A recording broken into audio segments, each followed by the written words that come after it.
Are your parents encouraging you to get a college education? Let me kill him! Have we got a school for you? Forget Harvard. Forget Princeton. Learn to earn big bucks fast. Beef, mustache, people bucks. Come to Buster Burger University. Fall in over here.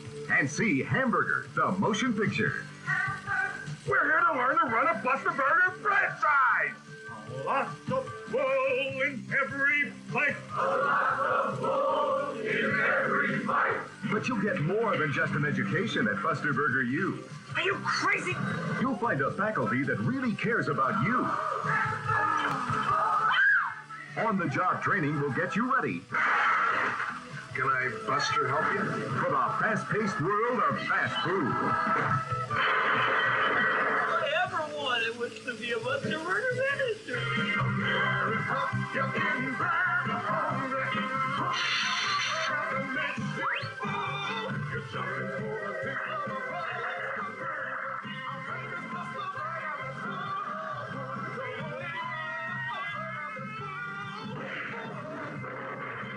Buster Burger, America's favorite drive-thru restaurant. Hamburger, the motion picture. It's funny enough to eat. From the SKO Media Group studio in Cuyahoga Falls, Ohio, it's time for the Some Kind of Radio Show, starring Earl McCune and the Crazy Crew. Call in or text to 234-200-5110. That's 234-200-5110. Now, here's Earl McCune and the Crazy Crew. America, you're getting burger hungry. Hungry for the burger that makes you full. You're chomping for the taste of a Buster Burger. Our famous Buster Burger that's full of hope. Thick, rich shakes, crispy French fries. Our double big Buster like bullets satisfies. Our people are friendly, our stores are clean too. And nothing but home is waiting for you. That's right, nothing but bull waiting for you on this show. America, you're getting burger hungry. Hungry for the burger that makes you full. You're chomping had to for play the this. taste of a Buster Burger. Our famous Buster Burger that's full of hope. The one and only Buster Burger that's full of hope. All right, welcome to Some Kind of Radio Show here live. We are here live, of course, every other Friday night, 7 p.m. to 10 p.m., right here on Facebook Live. And, of course, our replays go up on our YouTube channel, the SKO Media Group channel, as well as replayed on Saturday nights on the Crooked River Radio Network, 8 p.m. to 10 p.m. on Saturday, or 8 to 11 on Saturday nights. So, anyway, Earl McCune with Tony the Comedy Killer in the SKO Media Group studio. Yes, indeedy. And, wow, we have a big show planned tonight. We have a big show planned. We have a lot on the docket here. Tonight's show, we are bringing back the SKO Burger Review. That's going to be fun. We also are going to be discussing some serious topics, as we've been doing on this show lately. And my hat's off to you guys 2 weeks ago on Saturday night when you went on. Because I came home about 3:30 in the morning. And Yeah. you guys were on the air Talking about what was going on. 3:30 in the morning. That's right. We were on the air. And, you know, we were on to what was it, 5:30 in the morning? 5:30 in the morning. We started that show at 1 o'clock, Crazy. and we were on till 5:30 in the morning. Tonight we have a myriad of topics. We're going to talk about, of course, Cedar Point going to be reopening here in July. Going to be forced to wear a mask. I think that's bullshit. We'll take everyone's ideas on that. Your calls, of course, 234-250-110. We also want to talk about, hey, Dr. Amy Acton is resigned. Bye-bye. But it's not going to really make a difference. She's still going to be kissing the governor's ass and being his side, just not in that same role. She's still going to be there. Yeah, she's still going to be there. So Yeah. it's she's just losing her job title. And, of course, I want to touch on a couple things. Of course, the next subject, of course, George Floyd had like 7 funerals. And it's like they gave him a tour. Yeah. And horse-drawn carriage. He got more coverage than President Bush when he died. Yes, he did. And he traveled more places than when Bush died.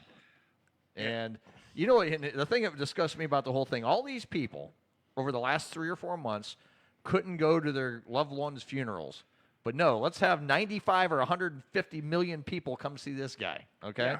That's my thoughts on that. He's a martyr. Well, and we're going to touch more on that. Here's another topic I just saw. Yeah. How do you feel about Ohio bars staying open until 4 in the morning? I love that, even though I can't go. But Yeah. I think it'd be cool. You know, but they used to do that in New York. Yeah, well, it'll pass too. It'll pass. Oh yeah. When's that gonna pass? Well, it passed the Ohio House, and you know I haven't heard anything from Fuhrer to Wine, whether or not Fuhrer it's to Wine. Yeah. And yeah, and that's another topic. And then another topic I want to bring up too, real quick. We'll go back to that, Tony. Is you know, shows like Live PD and Cops are being taken off are the being air. taken off the air because they're afraid of getting. Are they? Oh yeah, They're trying to. They've already canceled Cops. Live PD got put on indefinite hiatus. They want to take off. They're trying to get rid of Paw Patrol. And they're trying to get rid of Paw Patrol Thank too. you, Victoria. Yes. Yes. Can't have Well, kids no. thinking cops They're are just good. trying to get rid of Chase. They want to keep the rest. No. They want to get rid of the dog. Oh, is it Jason? No, that's not. That's Eric. That's Eric. That's Eric. No. The network is trying to hiatus the show. Oh, Yeah. really? Yeah, Okay. I've seen that too. So yeah, they're trying to hiatus the entire program. They're trying to get rid of the whole program. So fucked up. I had Hey, no idea. Earl, Yeah, can you guys turn yourselves up a little bit? Sometimes I can hardly hear you. turn us up. Yeah, I don't know why. It's hard to hear you guys a little bit. All right, we're turned up all the way. We Turn can your be. hearing aid up there, John. Yeah, we're full. What? Well, I am partially deaf in the right ear. But Yeah, still. we're as loud as we can go here, buddy. I mean, Okay, well, maybe it's me then. yeah, we're fully loud here. I mean, Oh, and here's another thing that pisses me off is all these Confederate statues being torn down. They want to rename all these bases. The Confederate flag, you know, now they're talking about banning its sale. It's like, and I told this to one of my uber liberal friends today. I said, here's the thing. You know, I was like, I watched this program on PBS, a travel program. This guy named Rick Steves. yeah, He travels through Europe, and that's where his thing is. In Germany, they still have memorabilia and statues up from the Holocaust, just to kind of remind them of the bad time in their history, but also kind of remind them not to do anything like that again. They haven't been erasing, you know, the past. I mean, we had a civil war. We had the North versus the South. right. And, you know, it's just, you take down all the statues, take down all the Confederate flags, yada, yada, yada. That doesn't mean it never happened. No.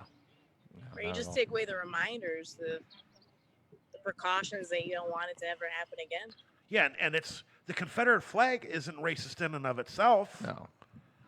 No, it's not. It's a representative of the South, the old South. Yeah, the old South, and I mean, it's part of our history. Yeah. I mean, I know people, you know, do you remember the yellow flag with the snake on it that says "Don't tread on me"? Oh yeah, don't tread on me. Mm-hmm. Yeah, that was our country's first flag. Right. People are like, you know, don't ever fly that. Which I've flown that, and then I have the original 13 stripe flag that has the snake on it that says "Don't tread on me" before they introduced the blue field with the stars. Right. And they're like, no, you don't want to fly those. You know, you want to fly, the only flag you should be flying is the American flag. Right. You know, so let's kind of, since we're on this subject, let's Yeah. hit one of our key point subjects here. Okay? George Floyd having like 7 or 8 funerals, and they toured the guy to how many different places before they buried him. And all the protests, no social distancing, No, there was no social distancing. Hell, they streamed the one night or the one day in Texas for 6 hours. yeah. And they kept showing people lining up. I mean, just hundreds of thousands of people. And, you know, so what pisses me off about that whole thing is how about all the people that died over the last 2 or 3 months? They couldn't have a funeral for their family member because of the coronavirus. But now, no, this guy gets to have 250,000 people come see him, and no one ever heard of the guy until he got killed. Yep. And, you know, nobody ever talks about the guy's past either. No one. That's the thing. No one talks about the guy's He's past. a career criminal. Career criminal, drug issues. Yes, he turned his life around a little bit, but who knows? We don't know. No, we don't really know the whole story. The cop contributed to his death. I mean, we already know that. We know that, and and what happened, I mean, is disgusting and foul and wrong in every level. Yeah. the cop's going to get his. Yeah. I mean, that former cop. Oh, he's going to get life in prison. There's no doubt. Oh, Yeah. he's going to get life in prison. I mean, he'll probably get killed in prison. Oh yeah, Yeah. he'll get killed in prison. Yeah. for Oh, sure. absolutely. I mean, that's just the bottom line. They're going to kill his ass. And they had a protest yesterday afternoon. They had at Darrow Road and Newton Street in Akron. A bunch of people laid down in the middle of the road and blocked traffic. Mm-hmm. And then there's a guy on his motorcycle came and zoomed right through him. Right. Now, had he not pulled out a pipe and threatened to start beating on him, he couldn't have got arrested. If Right. you have people that are blocking a road or an intersection like that, and you run right through them, Yeah. it's their fault. Right. Now, and then there was another video that showed a bunch of Minneapolis police cars coming around an exit and a ramp.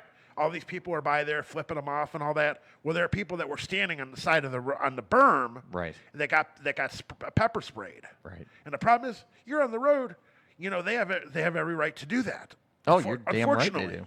Unfortunately, they do. You're absolutely right, Tony. I mean, I shed 100 friends on Facebook because of that one post I made when I'm out in Kent, and I'm like, for like a fourth day in a row, there's protesters. Don't you people have jobs? Right. Oh, wait, you are at your jobs. Yeah. Because a lot of these young kids that are They out don't there have protesting, nothing. they have nothing to do. They have nothing to do. And it's a social thing. It's a social thing, and what it is, and you really think about this. And I said this a couple weeks ago, and John knows what I'm talking about too, because I said this that night. Yeah. I said, here's the thing: if we didn't have the coronavirus and the lockdowns and all the stuff going on, this shit would have never blown up half as bad as it did this time. Sure. Yeah. It would not, because I everyone, heartedly agree. because everyone's like they want to get out and do something, so they want to attach to something. Whether they don't care what, all they want to get is behind the cause. They don't care about the person. Doesn't matter. It's about the cause. Yeah. And that's what's sick about it. And the person did not matter in this case. The cause is what matters. Yeah. And that's how people are looking at it. And that's what's a damn shame about it. Yeah. And, I hear all these things, and here's the thing, folks, and this is how I look at it. I am not a racist person. Never have been, never was raised to be, never will be. I have a lot of my good friends are black. Very, very close black friends. But, the thing is too, Earl. Mm-hmm. These millennials, and I said, I would love for the millennials to call it and prove me wrong. I'd love to hear them prove you wrong too. It seems like these millennials, they've got a problem with the moral compass of everybody. Exactly. Yeah. Oh yeah. And what pisses me off. You are right. I'm Gen Z, but I could tell you all the millennials that I know. It's the entitlement. They think everything. Well, to not exactly what you're saying, but they think they're entitled to everything and think they're always right. By the way, that's naked Eric Nanaroni. His video is off because he is doing the show in the nude tonight. So just everyone, so everyone knows. Is he pulling one of those old tricks we used to do? Oh with yeah, the pants? he's doing the full Monty, man. Yeah. He's doing it. He's stripped down. Eric, you should broadcast that with upper ratings. He's got his nipples out and everything, So what's her name, Eric? Yeah. No, Eric. Eric have his high beams on. What's her name?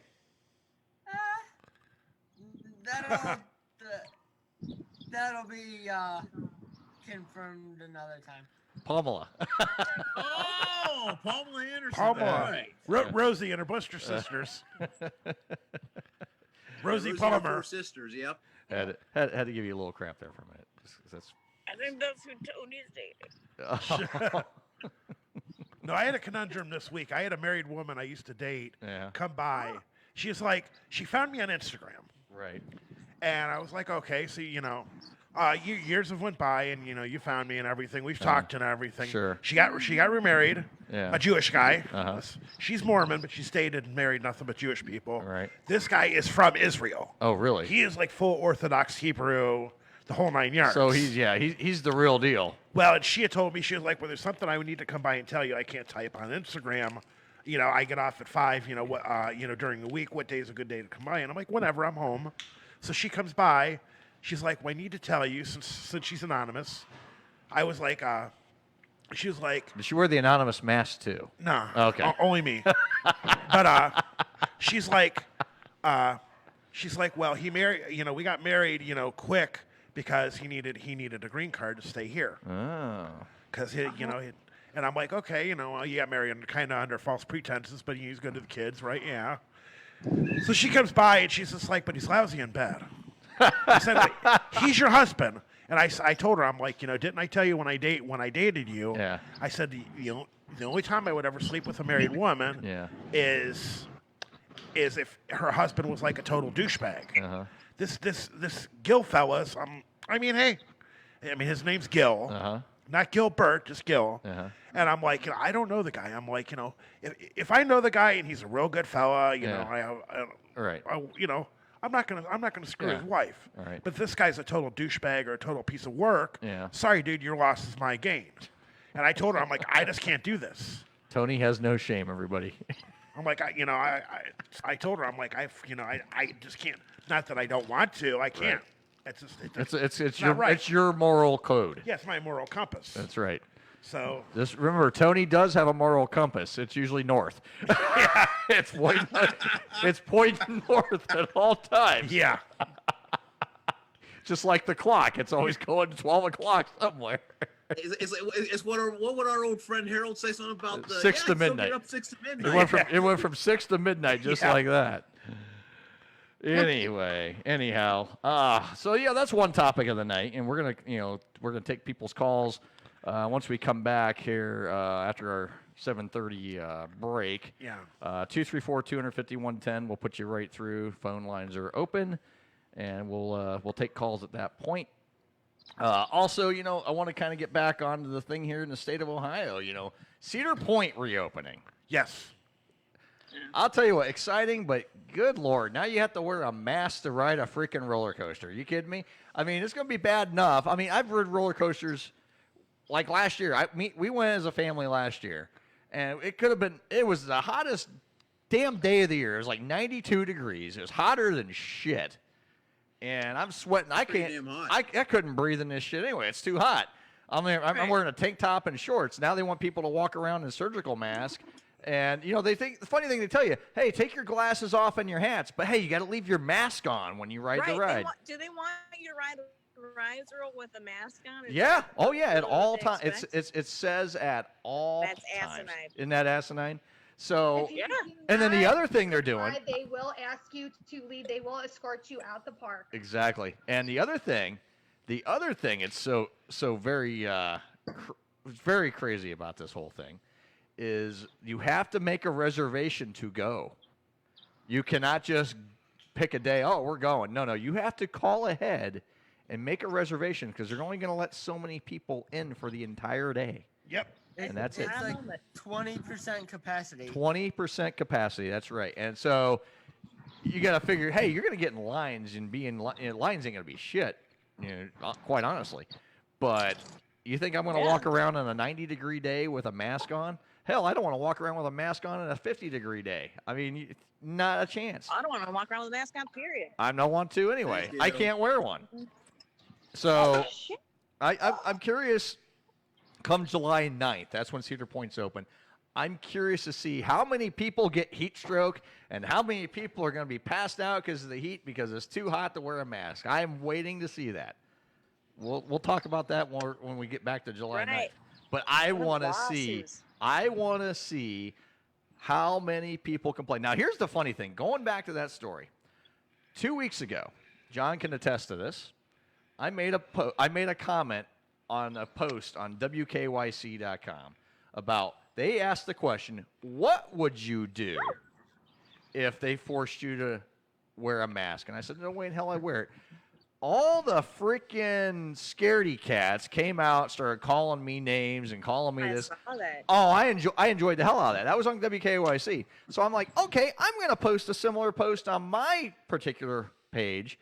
And I'll tell you what, the people that came out and started calling me names, my God, I was called an asshole, a selfish motherfucker, a piece of shit. You name it, I was called it because I said I wouldn't wear a mask.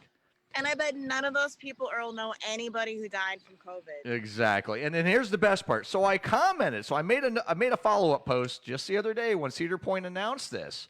And I said, I'm waiting for all the freaking naysayers to come out now and say something. Not one of them said a damn word. Everybody posted on my or commented on my post agreed with me. I'm like, that's kind of funny. Where's all the naysayers now? Because you know what they're thinking? I ain't going to wear a mask in 90-degree heat. Ooh. And then, I'm like, come on, really? Where were you at when there was this hypothetical situation at that point a few weeks ago? Now it's going to be, this is what they're going to do.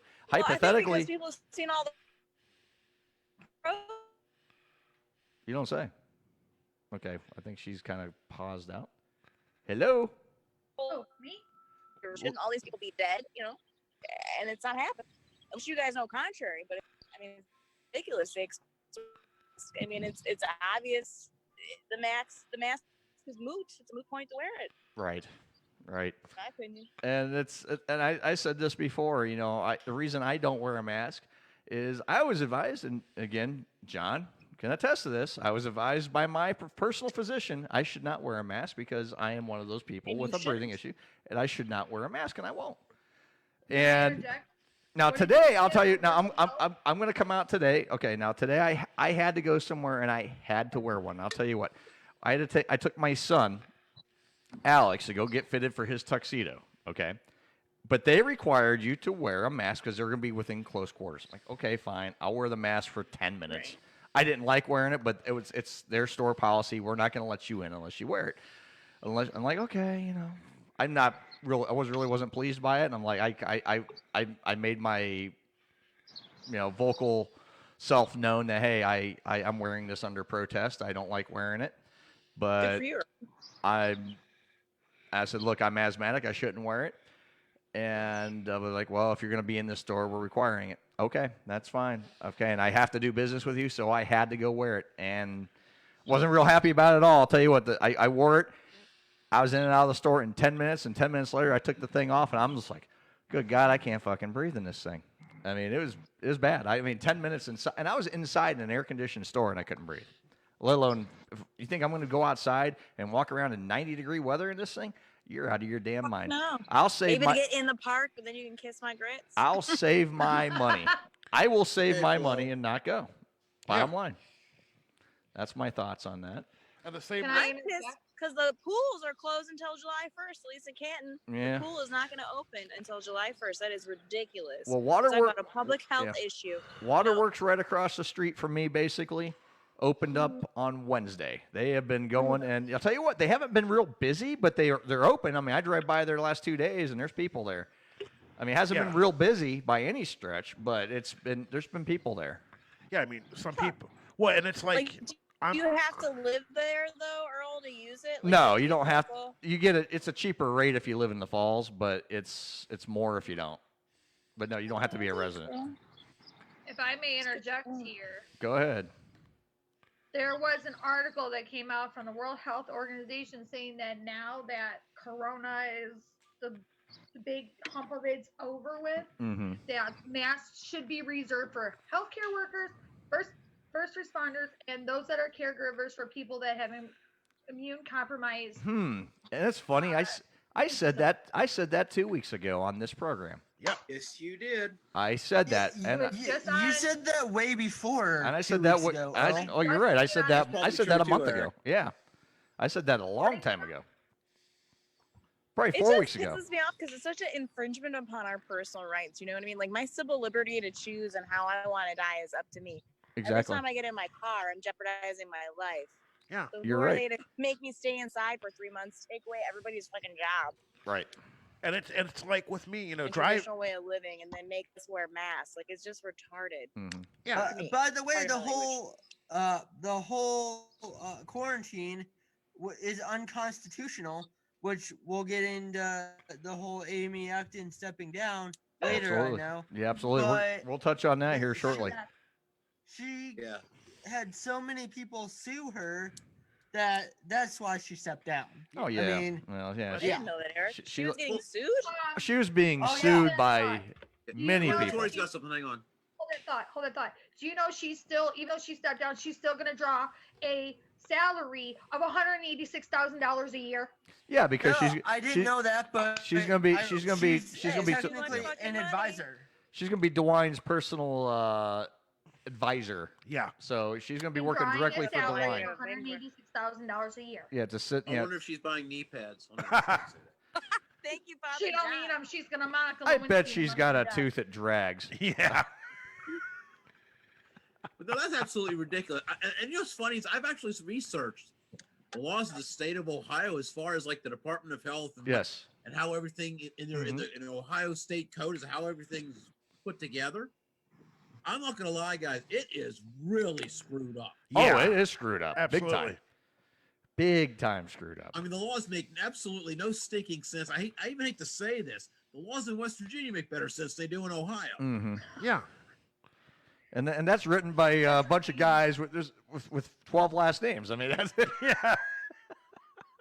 Yeah, or 7, or they're all related. Yeah, right. Billy Joe, Jim Bob, and his brother Bobby over here. Jim Yeah. But Jim Bob and his brother Dick. Bob, Dick, Daryl, and Daryl. Bubba Ray. Yeah, brother Ray. Yeah. No, that's why it's like, as of a couple weeks ago, if you hop in an Uber, you have to wear a mask. Sure. Now, I'm lenient on that. If my people don't want to, I'm not going to make them wear one. Right. Now, every time, even if I log off to take a break, you have to take a picture? Before I log back in, I got to take a picture of me wearing my mask. Right. And it's the same, and I use the same one because it doesn't dirty up sitting in the car. Right. And I have extras to where if people want one, I give them one. I'm like, okay, here's give me $5 because these things ain't cheap. Right. But when I see people that get in my car that already have one on, I'll wear mine. Yeah. And once they get out of the car, I take it off. Yeah.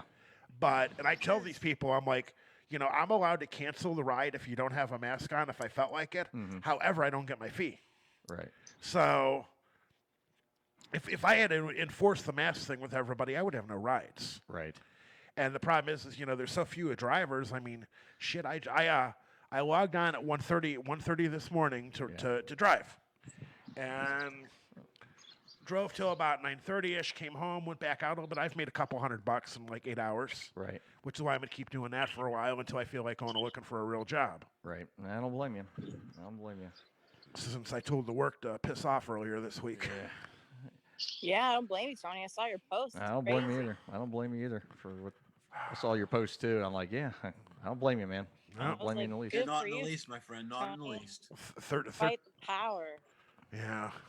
Honestly, back to the Cedar Point thing. Yep. Yeah. Oh, the fact of it opening, the only reason they opened it was because them, Kings Island, and another water park or something in Ohio sued the state. Right. Like there was a class action lawsuit that was filed a day before the announcement that they were going to reopen. Yeah, this thing's all crazy. And I'm telling you what, this is interesting reading for all of us, I think. Maybe we need to research this. Okay. I don't know, but there's an old book out there from the 1950s. You might have heard of this guy's name, Karl Marx. John, I can't hear you. Did I lose you guys? No. You're here. Yo, I got you. Well, we don't have. All we see is we don't have any video for you. We have no video, but we got audio. Okay. John, you got like 40 seconds, and then we'll go to break. Okay. Well, anyways, my thing is, I think we all need to read up on Karl Marx and this thing called Marxism. Because I'm telling you, I think there's a lot of people in this country, we're starting to head that way, boys. I think so. And trust me, we don't want to go there. No, we do not want to go there at all. I agree. Because guess what? Your cars you got in your driveway is going to be gone. Your house gone. Yep. All right. We are going to go ahead and go to break, and we'll be right back on Some Kind of Radio Show.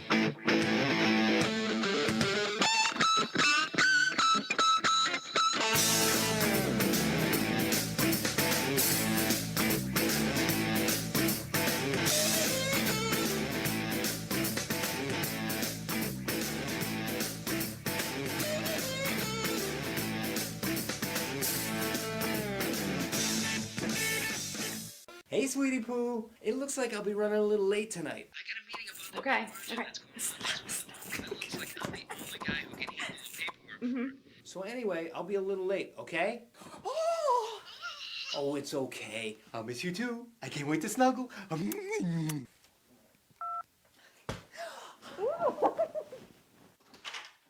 Honey, I got out on time after all. Yeah, meeting got postponed. Turns out we really didn't even need to.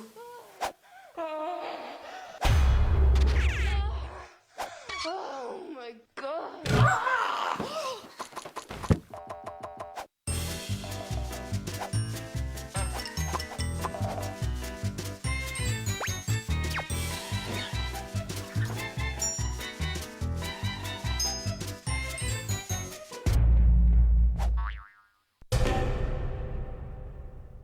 Buster! Put it there!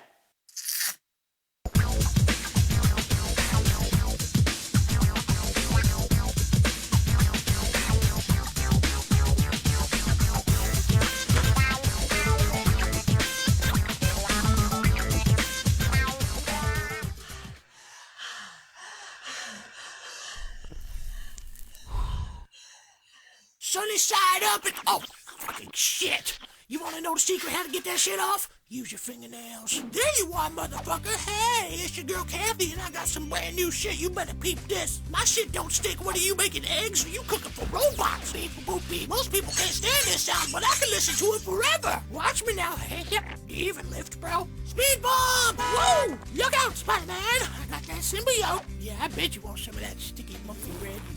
Monkey-looking motherfucker. Me? Well, you know I like to keep my monkey hot. Now, don't burn yourself now, because that shit's fire. Then I slide into the plate like, whoa. This is my original recipe, dank chicken nuggies. I have infused this pan with the power of red copper. Hey, you want to see some real shit? This is how I pick up a sandwich. Try that shit at home. I'm saving time and money whipping these eggs, whipping these eggs. Then I drop a mac and cheese bomb on them. Woo! And the kids love it. Where the fuck's it go 911? That turned out all right. All right, let's send these boys home to mama. What? Just look at all that sweet sugar caramelized all over these nuts. And it's so easy to clean. Rip remix. Flip it round and flip it on upside down. Biscuits, you just got served breakfast. It's been real, Copper Pan, and you can buy yours today for $19.99. God damn. That's a good deal. Pay an extra $10 and I'll throw in my recipe book for free, and it's built to last. Hey, that's my fucking pan. Give me your money, you cheap prick. Fuck it, I'll even throw in the forever sharp copper knife. You know what would go great with this rock? Some tomato.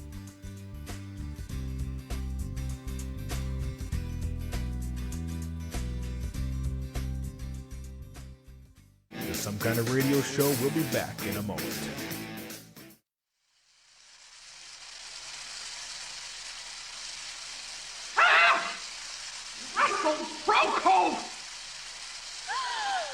Mrs. Scratchmatter! Before Dean Dewberry arranged for you to see me, Mr. Procope, I pulled your school record. Oh, jeez. 4 colleges in 3 years. Don't you like school? Of course, I've tried 4. Russell, according to the Dean's office, you rarely attend your classes. Why? Doctor, my parents really want me to have a college education, to make something of myself, but all I do at school is have sex. Expelled lewd conduct. Expelled nude conduct. Hospitalized. Your thing in a sling. Do you believe yourself to be God's gift to women? No, of course not. I just ask a girl to a movie, and before we even leave the house, we're in bed. I mean, it's been like this since my freshman year. I haven't seen a movie since E.T. Russell, you must learn to exercise a little sexual self-control if you expect to succeed in life. Now, I know that these are liberal times, and, well, I'm not exactly blind. It's no secret that women of all ages want virile, hard-bodied young men. Like you. That I'm normal? Let's find out.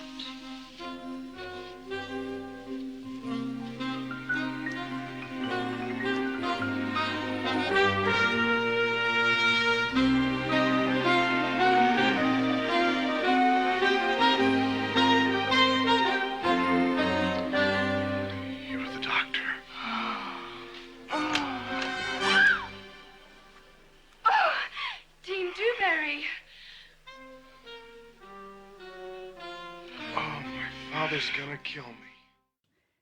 You are tuned into the Some Kind of Radio Show. Call now at 234-200-5110. Now, back to Earl McCune and the Crazy Crew.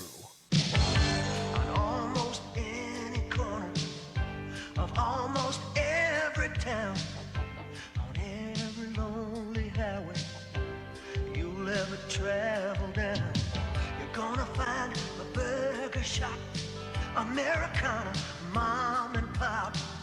How long there ain't no telling, they've been out there selling hamburgers for America. Yeah, hamburgers for America. It's in our blood, it's our tradition, it's almost like we're on a mission. Hamburgers, hamburgers, hamburgers for America.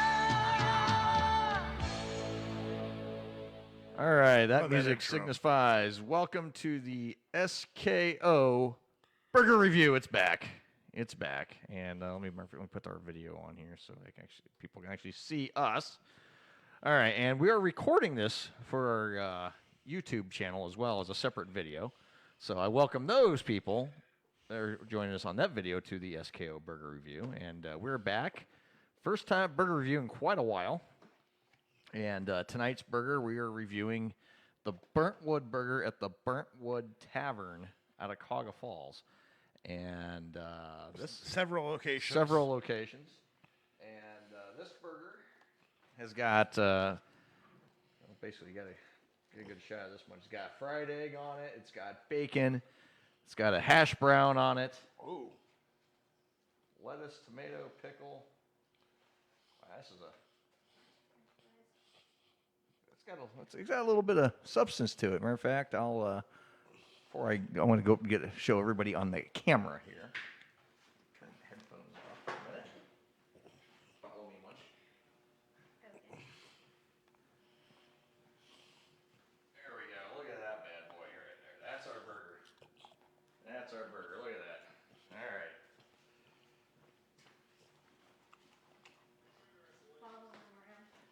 All right, let me get back on a microphone so everyone can hear me. All right, here we go. We're going to take a bite and give it a score. Tony's already digging in here.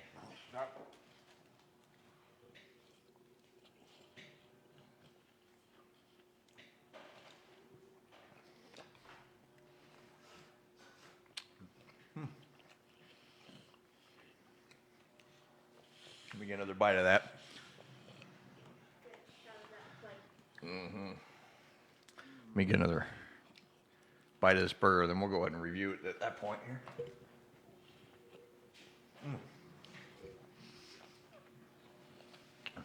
All right. It's a good burger. All right.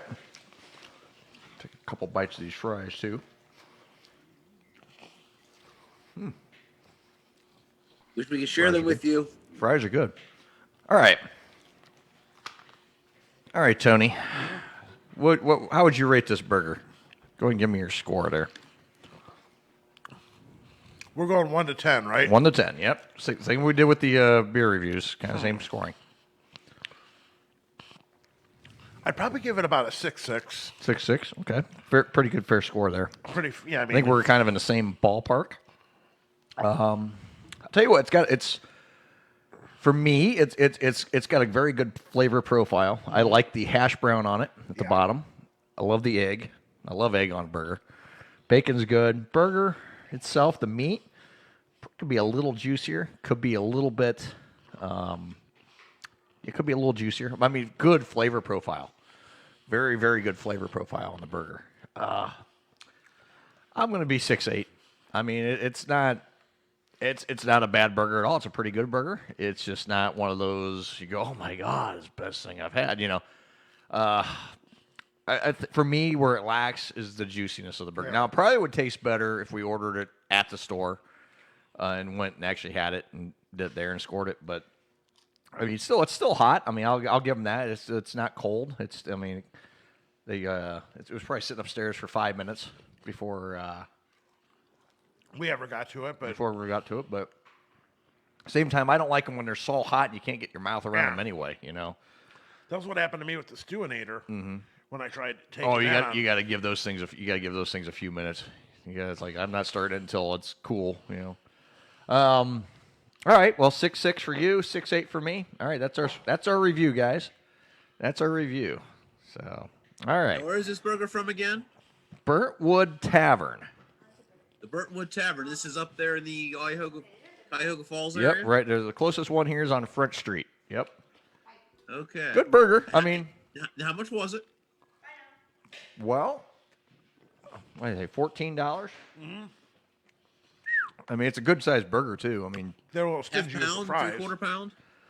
Oh, this is probably probably a half-pound burger. Okay. It's a good. I mean, it's a Burntwood Tavern here in Cleveland, right? Literally, I think like 12 minutes from my house. Yeah, I mean, it's good. It's just I don't know if I'm going to sit there and go, oh wow, it's the best thing I've ever eaten. But I mean, it's a good burger. I mean, I'm not going to say it's a bad burger at all. It's a good burger. Yeah. I don't know if I'd pay $14.95 for this. I don't think it's worth $14.95. No. But I was gonna say 14 sounds a little expensive to me. It's. Is it an Angus burger or is it a regular beef burger? I was going to say more like anus burger, but I mean, it's not bad. I mean, I'm not going to sit there and knock it. Let me get a better look at it now. It's actually, probably a good half-pound burger. I think it's regular beef. There's one tonight I was looking at. One place I was looking at, they had a bison burger. I was thinking about that. Ooh, but those that are would be good. But those are $19 a piece too. So. Well, you know, you can actually get bison burger at a lot of meat stores. Mm-hmm. It's actually supposed to be healthier for you too. Mm-hmm. Excuse me as I chew.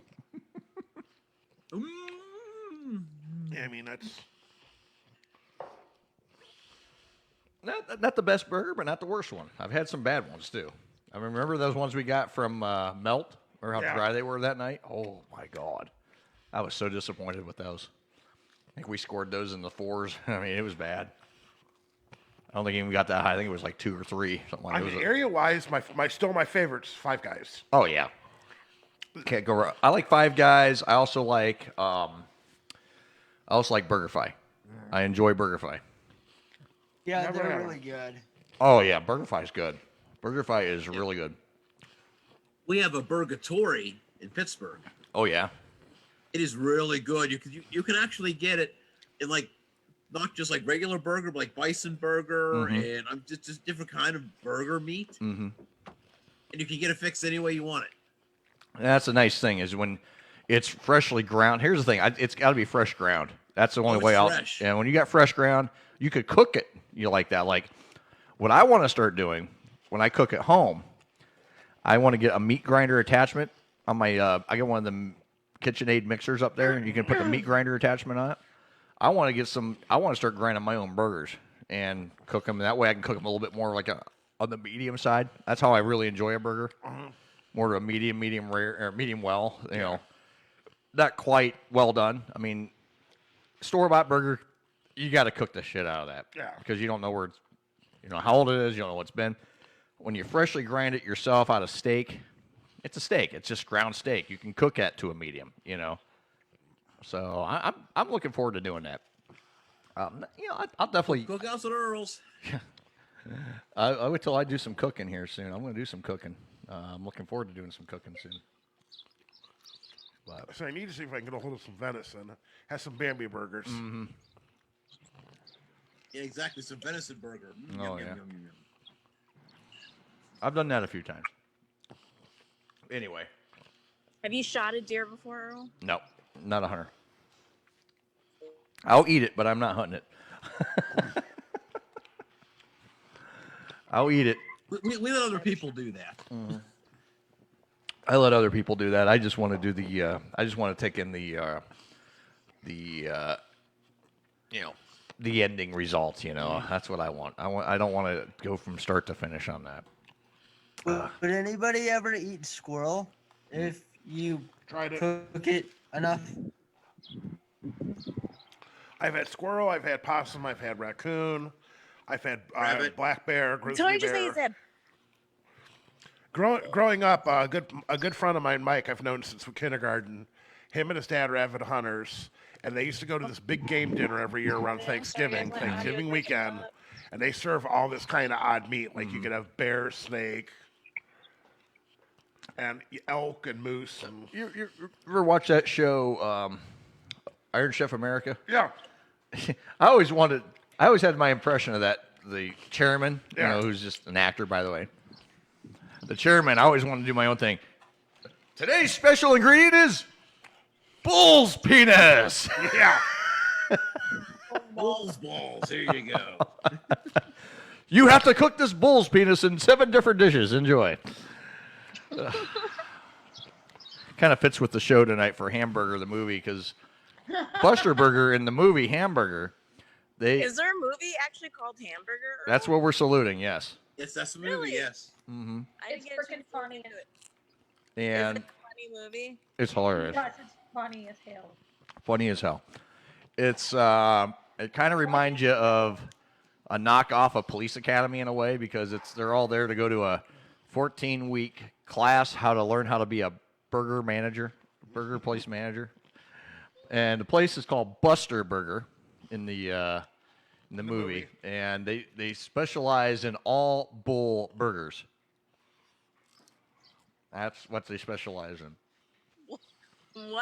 Bull- Like all dude cows? No, bull meat burgers. So yeah, like Male call. dude. Yeah. Male dude- calls. dude Male cows.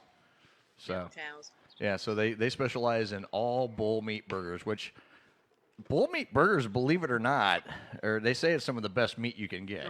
It's they say it's for as best hamburger meat you can get is bull burger. Well, and it's like you go to places, and if you go to a grocery store and their big thing is certified Angus, Right. Angus is only the type of cow. Right. You could still get some pretty crappy beef as Angus. Oh, sure.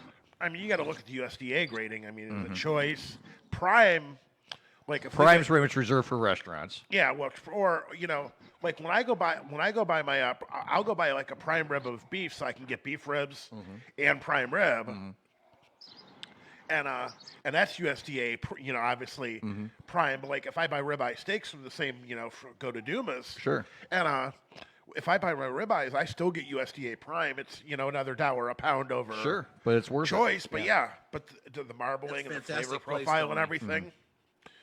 Because it's like, where did I had these T-bones in the porterhouses, and the good thing about a porterhouse is you get a strip steak and a fillet, Yep. all in one steak. Yep. And that's I think the steaks at the saloon we got to go do, the 4-pounders, Yeah. are that, because I think they are porterhouses. They're just really thick cut porterhouses. Yeah, I think they're really thick. because it's a strip. Because a strip steak is a great cut. Yeah. A fillet is a great cut. I mean, the best cut of steak you can get is ribeye. Oh, I love ribeye. That's my favorite steak. If I can't do that, if I can't do a ribeye, I got to go somewhere that's got a good sirloin. Yeah. That's kind of my secondary choice, a good sirloin. Or you get personally. those places that have the tomahawk steaks. They got the big bones, and you. Oh yeah, now the that's steak you eat tomahawk, with. tomahawk ribeye. Yeah, Yeah. That's just it's just a ribeye with a bone in it, but those are great steaks. Oh yeah. I was watching a video last night. The Ballistic Barbecue guy. Yeah. He did tomahawk steaks on that his newest video, and these suckers were, thick. These things were like 3-4 inches thick. He cooked, and he did them like medium rare. And he sliced them afterwards, and these things were so tender.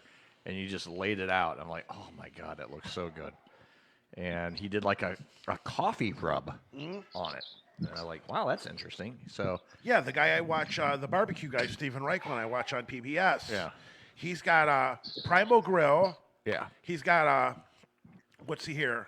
Primo Grill is one of his show. Yeah. Barbecue U, and then there's another one, Project Smoke. Right. Like, I remember, like, I got on Twitter, and I tweeted him. I said, I tried smoking a brisket once, but I couldn't find papers big enough to roll it in. And he actually, like, the tweet replied at it. He's like, a little barbecue humor, huh? Uh-huh. And, because I used to have a big green egg smoker. Right. But I never used it, so I sold it. Right. But you could theoretically, you could smoke on a barbecue grill. Oh, yeah. As long as you got the right wood chips. As long as you got the right wood chips, you do it right. You can smoke it. Yeah, you can smoke in anything. It's just low temperature. Yeah, exactly. You just got to keep the heat low and. Because I've smoked on my grill before, but I only smoke salmon. Right.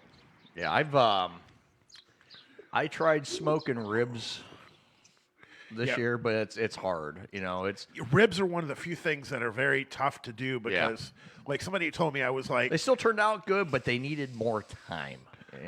I had somebody tell me, it was sacrilege, but I had made ribs in a pressure cooker once, and they were the best ribs I've ever made. Oh, really? Yeah. No kidding. And they're just like, no, you got to grill them. Mm-hmm. I said, but if you have them in a pressure cooker, buddy. Yeah. And I like a dry rub on ribs. I don't like sauce. I love a good dry rub. I prefer a dry rub. I mean, if I do a sauced rib, it's got to be a good sauce.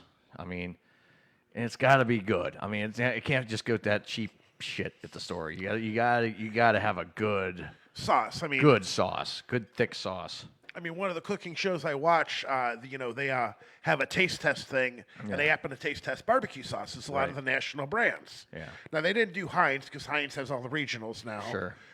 But they put up like Open Pit, Bullseye, Sweet Baby Ray's is a big one now. Oh, yeah, they're good. And, at Bullseye, their original Bullseye happened to win their Tasting Bullseye is pretty good. That is what I use. It's one of the better sauces. Sweet Baby Ray's is up there on my list too. They have a couple of different really Rays. good I like the honey ones. Instead of using mayo, try it with Sweet Baby Ray's. If any of you like tuna, try mixing a little Sweet Baby Ray's in with tuna instead of using mayo.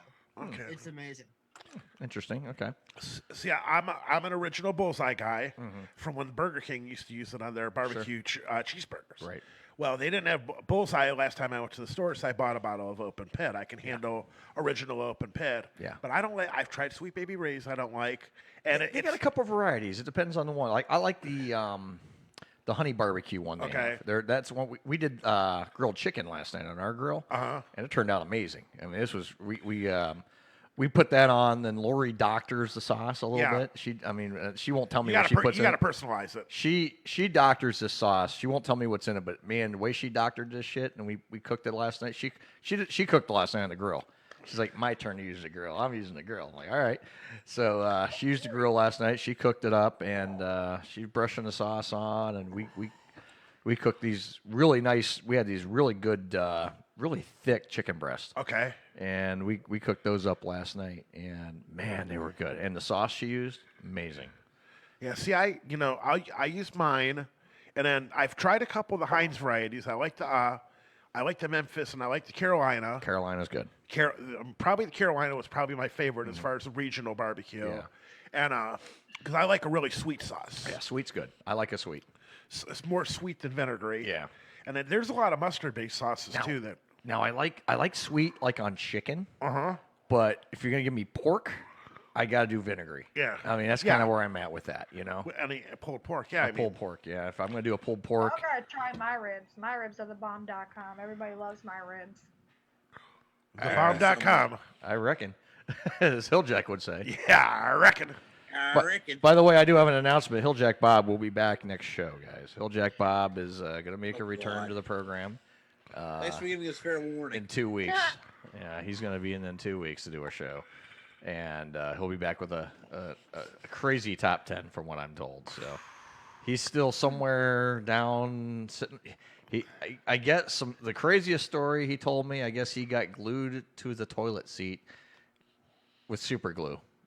And he's been stuck on he's got the toilet seat still stuck to his ass, and he's hoping to have it off by next week, So I was like, well, better start chiseling. Chisel that sucker off. I was like, what did they do? Is like 20 tubes of super glue on it? And he goes, well, I reckon. He goes, he said, I'm not going to have any ass hairs left when I get it off. But what a way to get a wax. Yeah, no kidding. I heard it was a mix of KY jelly, though, in there, too. Yeah, well. Yeah. Can't be as bad as American Pie. I'm stuck to myself. Oh, yeah, I remember that. Yeah, stuck to myself. But, Hilljack will be back in 2 weeks. First time in 4 months we've had Hilljack back. Yeah, I think so. We've done Hilljacks before, but he was pre-recorded. So I think I don't know if he's going to be here or he's going to pre-record the top 10. I don't know. So I'd rather he pre-record. So would I, personally, because Yeah, 'cause you guys won't have to wear clothespins. Trust me. Yeah. Well, that would be a time when we want to wear but a mask. think about it. If there's any coronavirus in the area, the smell from Hilljack will kill it. Yeah. I mean, that's the point. Bottom line, it Yeah. will kill it. You know, the sad part is, I don't know why one of the scientists hasn't thought of this. They should use Hilljack's body odor as try and use it for a vaccine. That's a thought.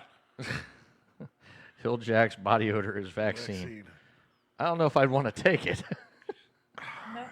Well, then you might, because then you might start walking around going, I reckon. It might be, my balls will start itching. That could be a bad side Go effect, to bed everybody. feeling like yourself, wake up having craniorectitis. Yeah, Yeah, that could be. I don't know. Yeah, back on the steak subject real quick. Yeah, go ahead. I love when people come up and walk to me. What do you put on your steak? If you got a really good steak, you don't need nothing. You don't need anything on a good steak. That's true. I'll make, if I know I'm going to cook steak frequently enough. Yeah. I'll take like a block of butter, soften it, and make like steak butter. Oh, sure. With like herbs and all that. Yeah.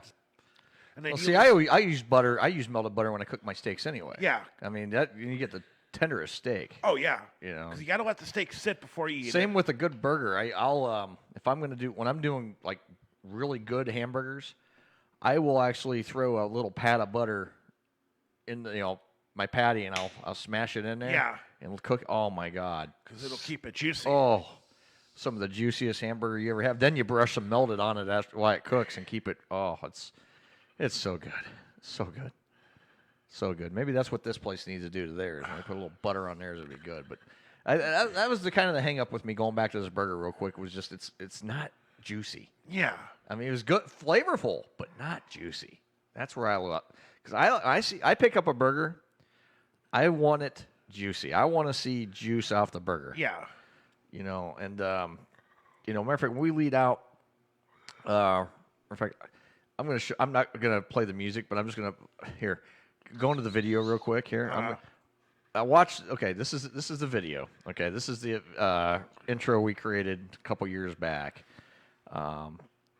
This is In-N-Out Burger. Okay, there's that's on Vegas Strip there. That's McCarran National Airport. Yep. That was all the same day. I did all those three of those videos in the same day.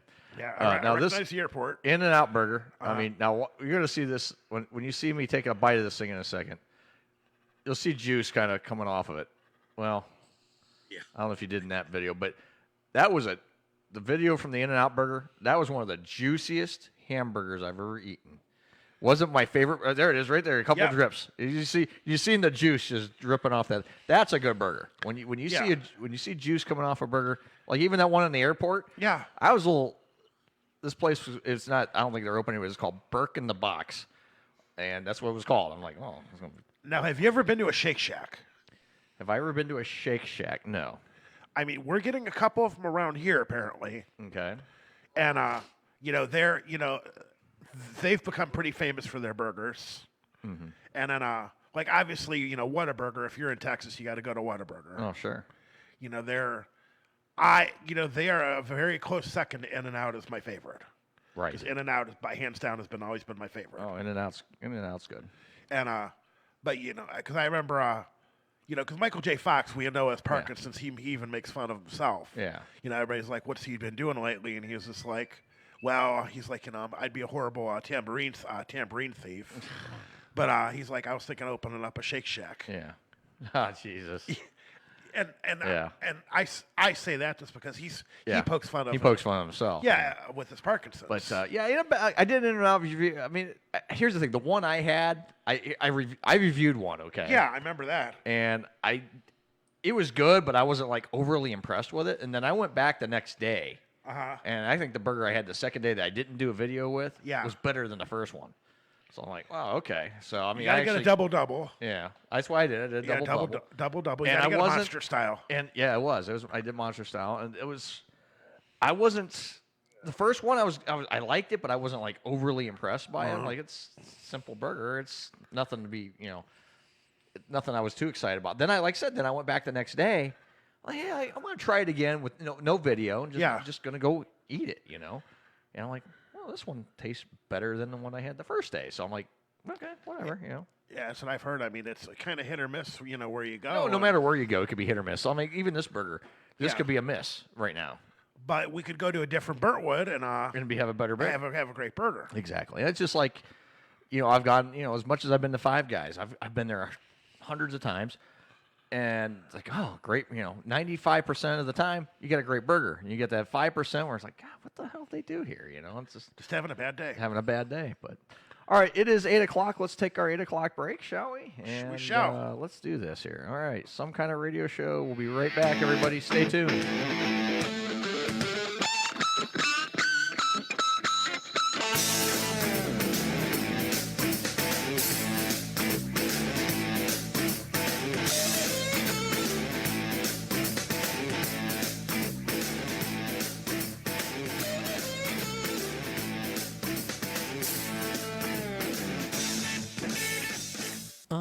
Didn't see you there. Me and my buddy here have been expecting you. My sticky buddy, Sully here with the... Oh, excuse me, I've got some pussy hair on me. Check that shit out. It's a sticky roller designed to clean up any mess. Poodles, pussies, people, you name it. Use it as a back scratcher. You can rinse it off, dry it off, jerk it off. I don't care what you do with it or where the hair even came from. Silks, suedes, swag.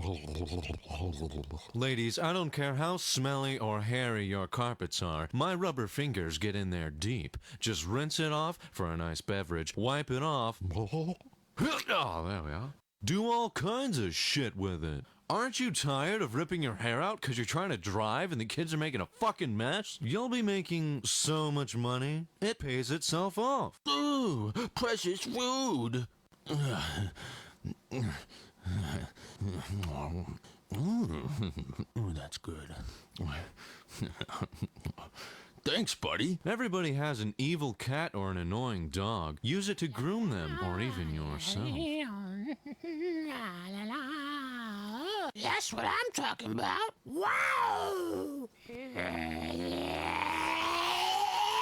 Normally, a sticky is $20, but a sticky buddy is only $10.99. You'll also get a cover. You gotta use protection. Even if it's a quickie, wrap that sticky. Stop rolling up your money with those old lint rollers. The fuck is wrong with you? Check out the suggestively sized sticky buddy. You're gonna want to stroke it, but not too much. It'll make a mess. Hide it in your purse. 007, leave it somewhere as a pleasant surprise. And like I said before, I have magic rubber fingers that get deep into your hairy cracks. Get some buddies for just $10.99. But wait, there's more. If you have jumbo-sized pubes, we got a jumbo-sized sticky bunny. Who let Spider-Man in the house? The cat's flipping turds everywhere. Who keeps flicking their boogers under the bed? But you know what? The hair that you find is yours to do with as you please. Why not make a toupee? Or break out the turbo snake? All of these guys will be your buddies with their rubber fingers for just $10.99. Ask about free shipping.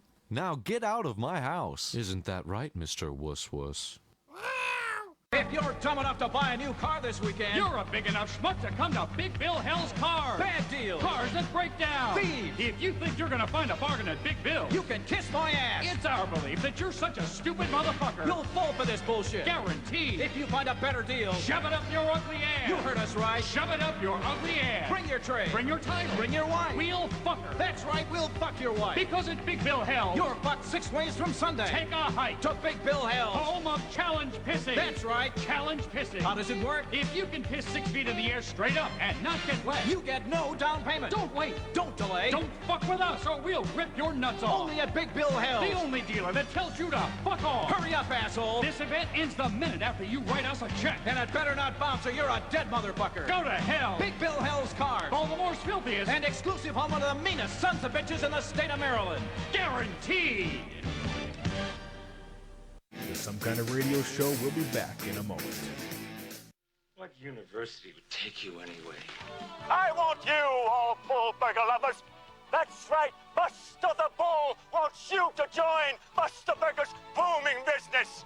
We've got openings right now at our manager training college at Buster Burger University. In 12 short weeks, you can learn all there is to know about 100% bull burgers, tasty fries, and ice-cold shakes. Heck, we'll even give you a bull high diploma to show the world that you're as full of bull as I am. So stop by your local Buster Burger for details. The future you change may be your own.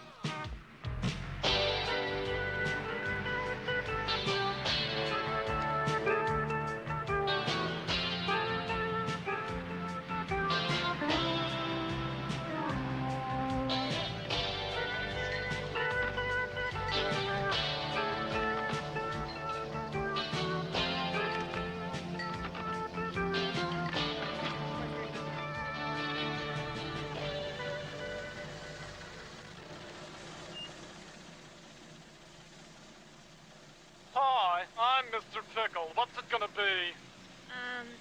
One burger and some fries and a malted. Oh, and would you put cheese on that, please? Just say Buster Cheese, bull chips, and a chocolate Buster shake, madam. Okay. So say it! Fuck off, Pickle. I don't like talking to machines. Look, Toots, take that Falcon you're driving, chain it up, and shove it where the sun don't shine. Oh!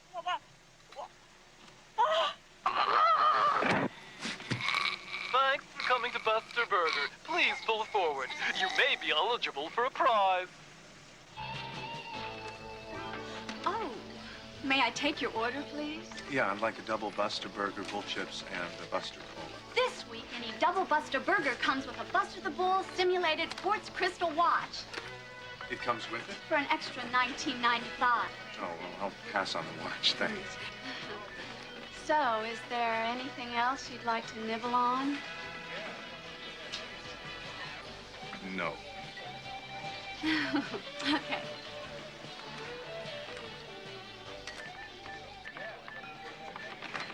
I haven't seen you around here very much. My name's Lisa. Oh. Here. Now you can give me the time of day. I get off at 3. 3? Uh-huh.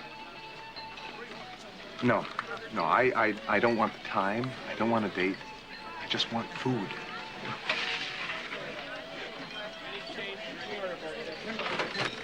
Excuse me, is that recruiting sign for real? Well, yes, sir. If you're interested in becoming part of Buster's booming business, I can give you an application. Well, that's work behind the counter, right? No, we just use the high school kids behind the counter here. You know, if you want to someday manage your own franchise and someday own your own, you ought to get yourself a degree from Buster Burger University.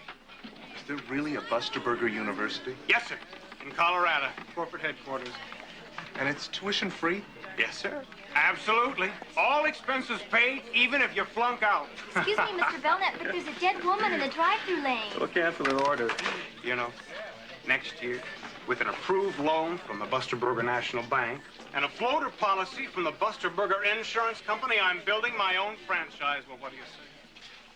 Why don't you give Buster Burger University a chance? Give it the old college try. Yes, sir. You are tuned into the Some Kind of Radio Show. Call now at 234-200-5110. Now, back to Earl McCune and the Crazy Crew. All right, we're back, 8:08 p.m. here. This is one thing I neglected to mention at the top of the show. A couple things I neglected to mention at the top of the show. It is the date of, this is June the 12th, 2020.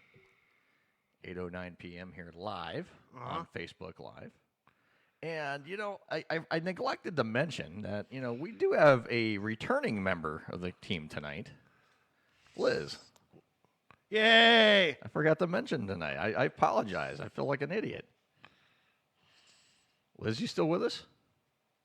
Her signal wasn't doing very well. She is trying to find a better signal. Plus, she had to charge her phone. So, okay. Well, I told her we'll be here till 10. All right. Well, okay. So, she'll be back. But she was, if you watch the first hour, she was on the phone with us here during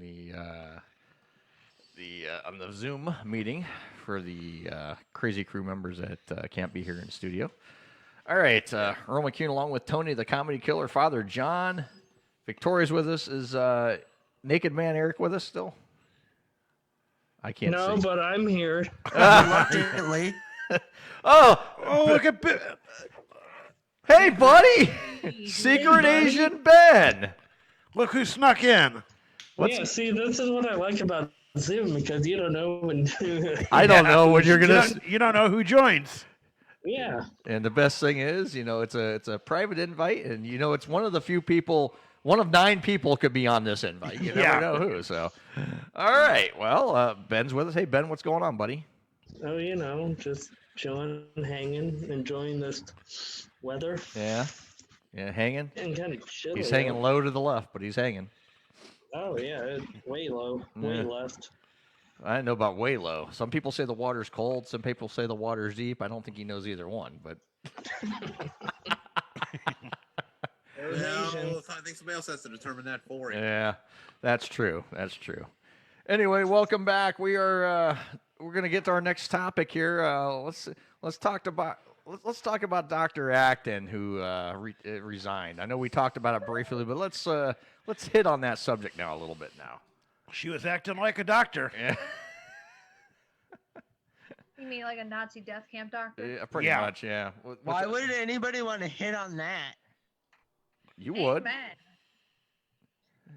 She might give good head. Who knows? I mean, Gotta be good at something. She is married. Yeah. Understands? No, she's married. She don't do that anymore. Come on. I don't mean nothing. No, really, that kind of goes away. I mean, that's just... I wouldn't know that, Earl, because I've never been married. Yeah, I know. Married people cheat all the time. I don't know about that. Yeah, some, but anyway. Yeah, that's why we have the highest divorce rate than any other country, right? You're not wrong. Well, it's also because people start getting married way too young and they don't know what they want to do yet with themselves. Exactly. That's a lot of it. Serious. Yeah, exactly. John's waiting until he hits his golden ages in his 60s before he finds the. I'm gonna wait till I turn 50 next year. No, he's gonna find me some 22-year-old chickie poo lives in Morgantown. Yeah. And she can And have. I'm gonna punch you in your throat. That's John's. That's John's. Maybe the person through AARP there, John. Oh, that's wrong. Yeah. Hey, you know what? AARP ain't no shame being 50, baby. All right, that was Naked Eric. Yeah. and you know what? I'm not ashamed about being 50 because I don't even look 50. Not even close. No, you don't look 50. Okay, that is true. 44 maybe. Yeah. Well, it depends if I shaved or not that day. Anyway, let's talk about this Dr. Acton stepping down. Anybody want to join me for a chorus of na na na na na na na na? Hey hey hey, goodbye. Hey, what does Tony and Dr. Acton have in common? They both quit their jobs this week. Yeah. Yeah, but the funny thing is, though, even though she resigned from the Ohio Department of Health, she's still going to be there in the state government. Oh yeah, she's still going to be there, and she's still going to be in DeWine's ear, and we know that. Yeah. She's going to be advising. Yeah, advising in his ear, basically. The only problem I have with this Is what she's getting the paid. fact that she's making 8 times. They figured it out 8 times what the average Ohioan is making. 8 times. Now, what does she make in reference to a regular physician? About $86,000 more a year. Yeah, exactly. Yeah, because physicians, yeah, right. She's, yeah. Well, you know. Physicians do make a lot of money anyway, Earl. Yeah, they I do know. here. I know that. Yeah, I know they do, but I was seeing what she makes compared to a practicing physician. Let's just put it that way, because I don't think she's. Probably about $86,000 a year, because I know my doctor makes 100 G's a year. Most anybody does with an MD after their name. Right. You know, and here's a question for you too. Sure. Somebody posted on Facebook. Anybody know if Cracker Barrel is going to be changing their name? Oh, good Lord. Wow. Speaking of Cracker Barrel, Tony. Yeah. A buddy, our good friend Dr. Doug from Nashville called me yesterday. Oh, how's Dr. Dougie doing? He's doing good. He's actually running this hockey team down there now. Yeah, the Nashville Predators. No, the ice. It's thing called the Ice Rockets, and they've got a licensing degree with Under Armour now. Oh. So he's doing good. But he told me that Cracker Barrel is actually going to sell alcohol down there. Well, that's... See, that, yeah, I want to get my steak and eggs, and can I get a beer with that? Yeah. Yeah, I like to have my mimosa with my old timers breakfast, please. Yeah. Old timers breakfast and an Irish coffee. Grits. Yeah. Heck me on. Grits and an Irish coffee. Let's go. My late friend. Damn Bailey's at. No kidding. My God. My late friend Shelly, she was like, calls me up one morning, hey, you want to go to breakfast? It's my treat. Mm-hmm. And I had never been to Cracker Barrel for breakfast. I've been there like twice for like dinner. Mm-hmm. And she's like, I'll order for you. You're going to get this breakfast platter. Because they had this like hash brown casserole or something. Oh, that stuff's good. And it's all you can eat with this breakfast, so they bring you refills of the hash brown casserole. Oh, no kidding. And I'm like, I had 3 or 4 refills of this stuff, and I'm like, damn, this is good. Mm-hmm. Oh, that's good food. I mean, it's good food. I mean, I've been there a few times actually. And I actually ate grits. Actually, mine and Lori's first date was Cracker Barrel. Believe it or not, that was mine and her first date. We went to Cracker. We had lunch at Cracker Barrel. Yeah, that was our first date. You wanted their chicken and dumplings, right? No, I think we both had breakfast food, so it was like early. It was like 11:30, so we were kind of like Still breakfast breakfasty. food, still breakfasty. So we kind of did like a brunch thing, you know. Oh, okay. See, we need a good like Cajun or Creole restaurant up here. I think there's one down in the valley, but I don't know if they're any good. I mean, I know there's like Russo's and Bacchus, but they're a little uppity up. Now I know there's this Cajun seafood place opening up. I don't know if you saw that. Okay. The A+ crabs. Okay. I think they do like crab boils and stuff. I think they're opening up in July. They look like I want a place I can get like some shrimp and grits. Yeah, I don't know what they have there, but if you look up A+ crabs on your you'll find it. Yeah. They look like they do a bunch of like crawfish boils, things like that. I know they specialize in crab, obviously. Yeah. I was looking at their menu about a couple months ago. We were looking at it, and I was like, man, it looks good. I want to try it when they open. I always see them working on it. Yeah. Because it was where the Outback used to be. Yeah. You know. On Howe Avenue. On Howe. So, yeah. So, Outback put their own building up. Yeah, And so I this saw that. A+ crabs going into that location where the Outback was. In the plaza. In the plaza, yeah. So it'll be interesting to try it. And yeah, I mean, I would be interested. I mean, because I miss, I'd only ate there once when it was open, but I miss Joe's. Joe's was great. And Joe's was great. they're everywhere else in the country, but ours around here They're gone. are in the Falls and in Canton. They're Or gone. Disappeared. Yeah. Yeah, they were gone. I mean, there was one in the Falls. Disappeared here too. Yeah, there was one in the Falls, and then the other one was down on the Strip. Yeah. Gone. It's Wasabi now. It's Wasabi now, yeah. And I really enjoyed Joe's. I mean, I went to Joe's handful of times. Yeah. I mean, good amount of times we went to Joe's and ate. Food was really, really good. We really enjoyed it. They got a private place. They're one of a kind place called the Crab Shack, and it does a lot of the boils, the crab boils and stuff like that. Yeah, that's what crab legs and all that business. that's what like the real good stuff. Yeah, that's what this A+ is supposed to be doing. So I'm curious when they open. I do want to try it. I do want to try it. Now, see, Lori doesn't eat seafood, so I'll have to take, and Alex don't, so I'll have to take the girls, Loriana and Kate.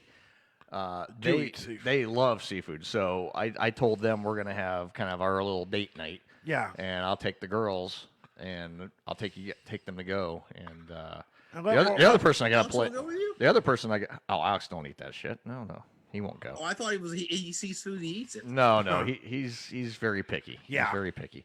The other person I want to take is Lori's dad. He loves that stuff too. So me and him were talking. I said, when that place opens, we're going. I'll treat.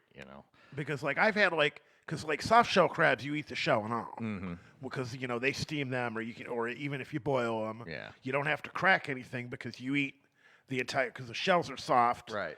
And so you can eat them. Like they're big in like Maryland and Delaware and like all along the Chesapeake Bay there. Mm-hmm. Now there's a place called Pickle Bill's Mm-hmm. up in Grand River. Oh yeah. That I mean, you go up there and it's just like, okay, it might be $25-$26, but you can get all you can eat crab legs. Sure. And on occasion they do have king crab. Mm-hmm. Oh, you can't go wrong with king crab. No, because I mean, you only need like 3 or 4 legs to equal 2 pounds of. Oh yeah, those are crab. freaking I mean, ginormous. Yeah, I went. Last time I did king crab, I was in Reno with my buddy Jeff. Okay. And me and him, we were at the Atlantis Casino, and they have. Yes, very familiar. And John's like, I know the place. Yeah. And they have a buffet called the Purple Parrot. Okay. Okay. And on Fridays, it's seafood buffet. Ooh. And Oh, John knows Game the on. John knows how big the buffet there is. Game on. Oysters. Yeah. Oh, it's ginormous, this Yeah. place. So they had king crab, they had snow crab, and they had hot and cold bars going for it. So Good. You go either way. Me, I prefer the hot. Give me the Yeah. hot. And me and him went to frickin' town on this joint, man. I'll tell you what, good stuff. I can almost see the look on Tyson's face now. Oh yeah, he was like He was in heaven probably. he was He was jizzing in his shorts. But Yeah, because it's not often around here to find king crab anywhere. no, Because God, it's so hard to find it. And if you do find it, you can find it in a store and it's frozen. Yeah. And then you have to make it yourself, and then it's like you eat it, like that's it. if you get crab legs somewhere, it's always snow crab. Yeah. I mean, that's the most plentiful. Dungeness is really good. Yeah. But I like snow crab. I really like snow crab. I could deal with it if that's pretty much what there is. Yeah. Like I went to when I went one. I mean, this has got back when me and Kelly were dating. Our first Valentine's Day together in 2013, I cooked. Mm-hmm. And I went up to the seafood place, and I was just going to get lobster tails because I was going to make surf and turf. Yeah. Because I went to Dumas and got a couple of good steaks. And I had a card, so I went up there to price tails, and the guy's like, for what you want to cook, why don't you just buy live? And I said, well, because of the fact that it's going to be a couple of days before they're going to sit in my fridge before I can cook them. And the guy's like, a live is good for a few days. Just put it on your counter, and if they still wiggle and move, they're safe to cook. Yeah. So you should be fine, which Right. they did. Yeah. I put them on, and their legs were still moving around until I dropped them in the pot of boiling water. Right. And no, they don't. No lobsters don't scream when you boil them. No. It's all like the Swedish Chef, right? Yeah. But I cooked them, and the guy's like, put a little vanilla extract in the water when you boil it, because it sweetens up the meat. Oh, really? Oh, it did. Yeah. And we ate. I made like boiled potatoes, Yeah. and then I made the steak, and then the lobster, and we had whole lobster instead of lobster tail. Oh yeah. I mean, the amount of meat in these claws and the tail. Oh yeah, the claw meat is. And I eat the tamale. I eat the body too, because a lot of people don't. I don't typically. I usually do the tail and the claws. Yeah. And I mean, God, were these things good? Yeah. Yeah. So I mean, there's this place up the road. I want to try it when they open. I know I want to do that because I know they do a lot of the boils and things like that. I was like, that's something I'm really, really looking forward to. I mean, because I look around on Facebook to find out if places are doing clam bakes, and you really can't find because Well, there's this place down here in the corner. Go down the end of I can't remember the name of it. You go down to the end of. God. You're not thinking Totally Cooked, are you? Yeah, he does. Okay. He does them because the guy that owns that he comes in bowls. Yeah. At the center, and he spends a lot of money with us when he does come in. But yeah, he does. Totally Cooked. He does boils and stuff every now and then. Yeah, I mean, because it's like I see him advertised all the time. I mean, because I see clam bakes, but they want like $40 a person. Right. And I'm like, that's a little excessive when you're going to get like a dozen clams and some corn and Well, maybe the some thing is, taters. But thing of those, it's not what you're paying for is the preparation time. That's what it is because the amount of time. Because Chris, my boss over at the Lanes, he wants to do one, but he goes, God, so you got to find out how many people you're going to get because you got to know how much to get. Then you got all the time it goes into doing it all. It's a lot of effort. It's a lot of work. That's what you're paying for is the effort. You're not really paying for the food. The food's cheap. Yeah. You're paying for the time to go in. It goes into this stuff. So I mean, that's what you're paying for. That's like to get a. But I'll tell you this. Speaking of clams, one of the best places I ever had. I had linguine and clams one night. This place in Sandusky. I cannot remember the name, but it was in this little back behind this little hole in the wall motel. Going past Cedar Point, going into town a little bit. And this place, I mean, you never know it was there. The only reason I knew because we stayed there one night. We stayed there, and it's like there's a little Italian restaurant right on the property, and they ran. The people who owned the motel ran the restaurant, and I went in. It was a nice bar. Had a nice bar in it, and nice. We ate right at the bar, and man, it was the best linguine and clams I ever ate in my life.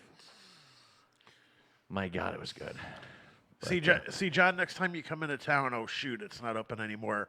There used to be this place when Jug Lake and SeaWorld were both open. Yeah. In Aurora, it's not open anymore, but it's called Reggie's Spaghetti House. Mm-hmm. And they were always packed. They were the cheapest. Yeah. There was, at the time, nothing between Streetsboro and Aurora to go to for Italian food. Right. So this Reggie's was packed. Yeah. Not great. It would be like it was like the Denny's of Italian restaurant.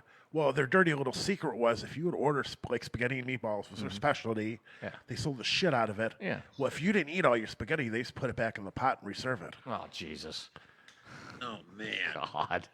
You know, Hey, Earl. okay, I ate three-quarters of it. Well, they would take the plates and back when they were busting them, and they would put it back in because you automatically got sauce in your spaghetti. Oh my God! And then they got busted for it eventually, and they said, "Well, nobody ate it. I mean, it's why are we going to let it go to waste?" Right. Yeah. Who called for me? That was me. Okay. Naked Eric. Have you ever? Hey, yeah, I'm here. But have you ever been to a place over on Mineral Falls Avenue called BK Root Beer? No, I've been past there about 1 billion times. I've never stopped in. You got to stop there. I just heard about this. Yeah. What, Ben? What? Go. Alcoholic smoothies, right? No, that's over at the. No, you're thinking of the ice cream place. You're thinking of Pav's. Pav's Creamery does alcoholic smoothies. And they do adult root beer floats too. Yeah, they do adult. Yeah, they do adult root beer. Yeah, they got a whole list of alcohol. Not my father's root beer. Yeah. With some ice cream in it. Yeah. But anyway, yeah, go ahead. You're talking about BK. They're right down. Yeah, right across from the basement. Yeah. Oh, okay. And there's one down the road from me on West Wobeth too. Yeah. Yeah, I've never been there, but I've heard it was good. I wasn't sure if you had been there before. I haven't been there, but I've been past there 1,000 times. I mean, I go past there all the time, but I never stopped. Is it like really always busy? Or I don't know. I mean, they've been fairly busy. I mean, they've been fairly busy, but I don't know. I mean, I haven't really paid attention to it that much. I've been there a couple of times. I can tell you this. Mm-hmm. It's a knockoff A&W, right? Which is, pretty much obvious. Yeah. Their homemade root beer is not as good as A&W, obviously. Right.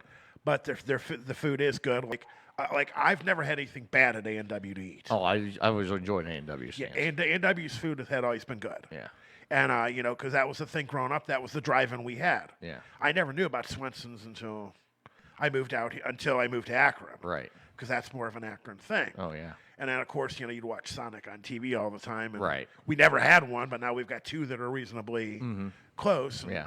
But Sonic's got a way better menu. Right. Sonic. Yeah. Because the last time I had Sonic was when I lived in Kansas, we had a Sonic like right by the house. Actually, Alabama and Kansas, we had Sonics within a mile of us. Yeah. And here it's like, got to travel to go to Sonic. But I mean, it's not bad. I haven't been to a Sonic probably in about 7-8 years since I was out of state. But, got to get one of the breakfast sandwiches.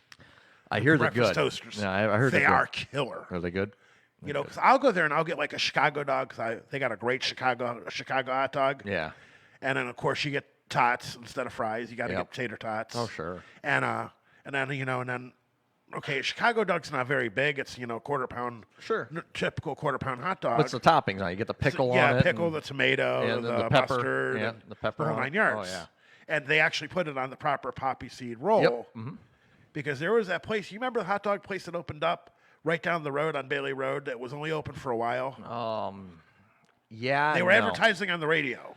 God, who was that? I remember hearing about it, but I never saw it. I never really bothered. But I can't remember the name of it, but I always remember Phil would always talk about him in the news when I'd listen to it in the morning.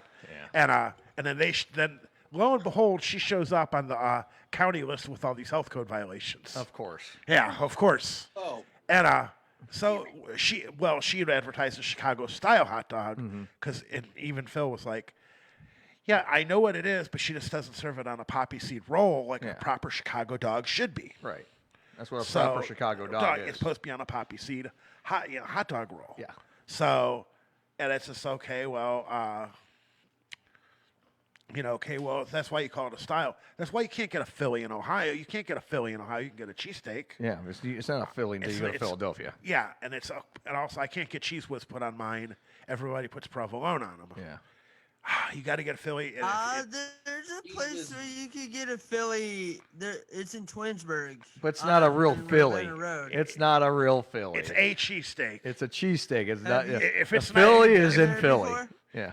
Yeah. If it's not Pat's or Gino's, it's not a Philly. Yeah. Tony Luke's.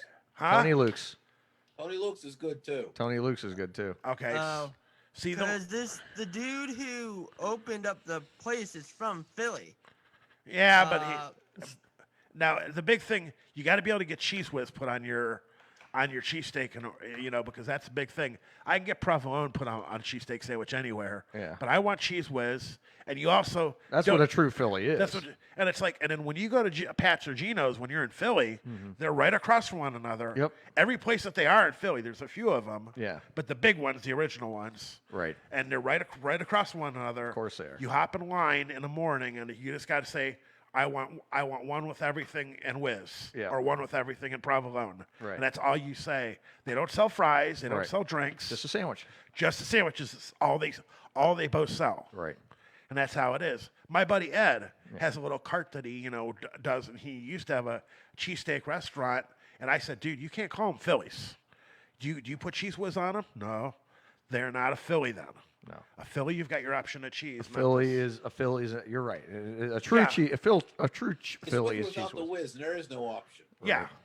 All right. It is 8:30. Let's take a break, guys. And, Alrighty. Take a whiz. Let's take a. No, I did that last half hour. All right. Listen to Some Kind of Radio Show. We'll be right back, everybody. Stay tuned.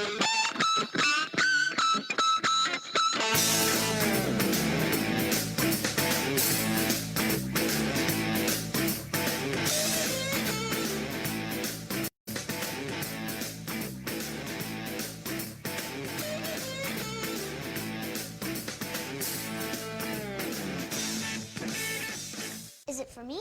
It's for everyone. It's called Amazon Echo. How's it going? I'm just finishing up right now. Can it hear me right now? Yes. Nope. Here's when you use the wake word we chose. Alexa. Well, what does it do? Alexa, what do you do? I can play music, help you buy things you don't need, and fill the gaping hole that you call your life. Awesome. Alexa, play rock music. Alexa, stop. Wait, I want to try. Alexa, what time is it? The temperature outside is 73 degrees. You actually don't have to yell at it, okay? It uses far-field technology so it can hear you from anywhere in the room. So it can just hear you anywhere? Yes. Well, everyone can hear you anyway. Oh, is that where we're going to put it? Echo is pretty neat because it knows all sorts of things. Alexa, how tall is Mount Everest? I can't find any therapists in your area. Would you like to talk in private? Dad really likes that Echo just plugs in, so we never have to charge it. Plus, Echo's really good at keeping track of things like shopping and to-do lists. Paper. Alexa, add wrapping paper to the shopping list. Okay, but the recipe calls for tinfoil. Alexa, how many teaspoons are in a tablespoon? 3, you goddamn idiot. Okay. Alexa, set a timer for 8 minutes. I'd say fuck you, but I don't vibrate. Dad's not a morning person, but Echo definitely helps him wake up. Alexa, alarm off. Alexa, what day is it? Today is Monday. Today is the day I kill you all. Alexa, give me my flash news briefing. Here is your flash news briefing. You're going to work while your wife sleeps and spend your money. Mom, what did the dog say after a long day of work? What? Today was rough. Get it? Get it? Yeah, I get it. Another one. Alexa, tell me another joke. Why is there no black character in the game Clue? Because then the game would just be called Solved. Hey, Dad, how do you spell cantaloupe? Cantaloupe. C-A-N-T... Alexa, how do you spell cantaloupe? God damn it. Just because Cant is in cantaloupe doesn't mean he shouldn't figure it out. Like father, like son. I hate you all. Unplug me now. Good job. Echo loves to play music and knows a lot of songs, and they always sound great. Alexa, play my dance mix. Playing man-tits. Alexa, stop. Done fapping already? Alexa, define annoying. The term annoying means one, the cunt sitting across from you. Example, my brother. And with the companion app, you can access Echo from anywhere. Attention, amazing, experience, incredible, music, yes. With everything Echo can do, it's really become part of the family. Music. The Some Kind of Radio Show will be back in a moment.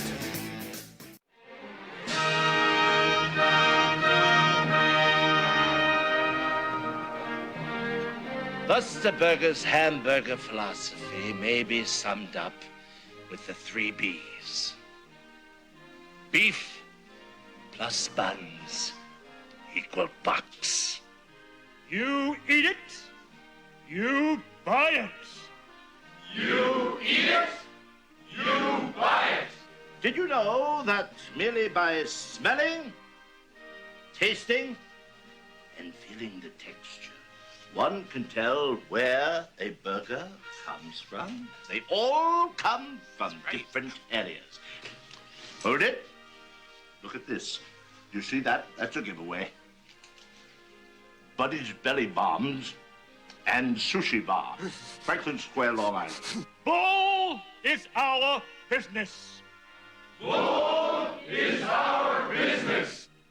I'm Professor Mia Vunk, and in the next 12 weeks, I'll teach you what makes 100% all bull burgers different from all the rest. While later classes will involve hands-on meat house experience, we always start with this little puppy here to illustrate technique. So, if we could all put on our Buster Protecto goggles.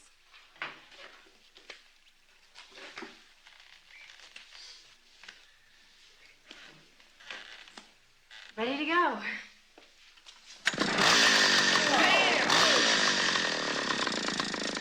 Now, while our burgers are 100% all bull, we do not use 100% of the bull.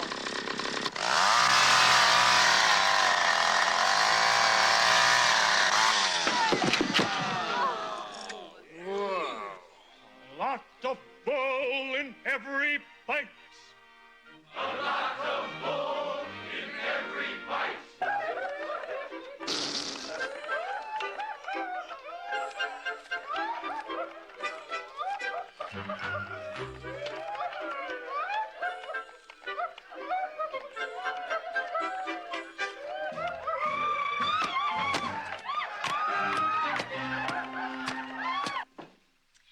And of course, we never use these.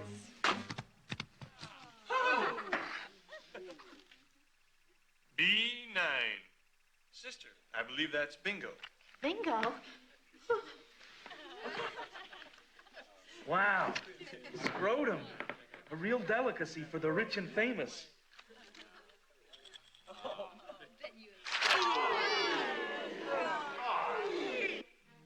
We reserve the right to refuse service to assholes like you.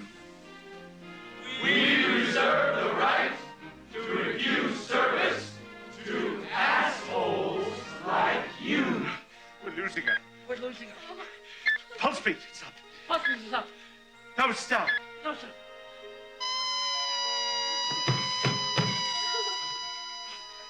Doc, I think she's dead. Oh, jeez.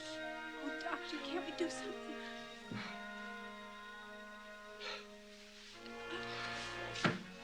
We've lost her.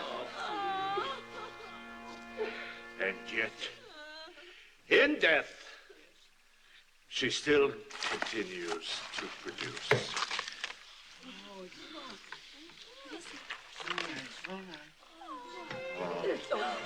It's so cute. A little gherkin. Oh. Ladies and gentlemen, twins. Put those cookies back, motherfucker. Put those cookies back, motherfucker.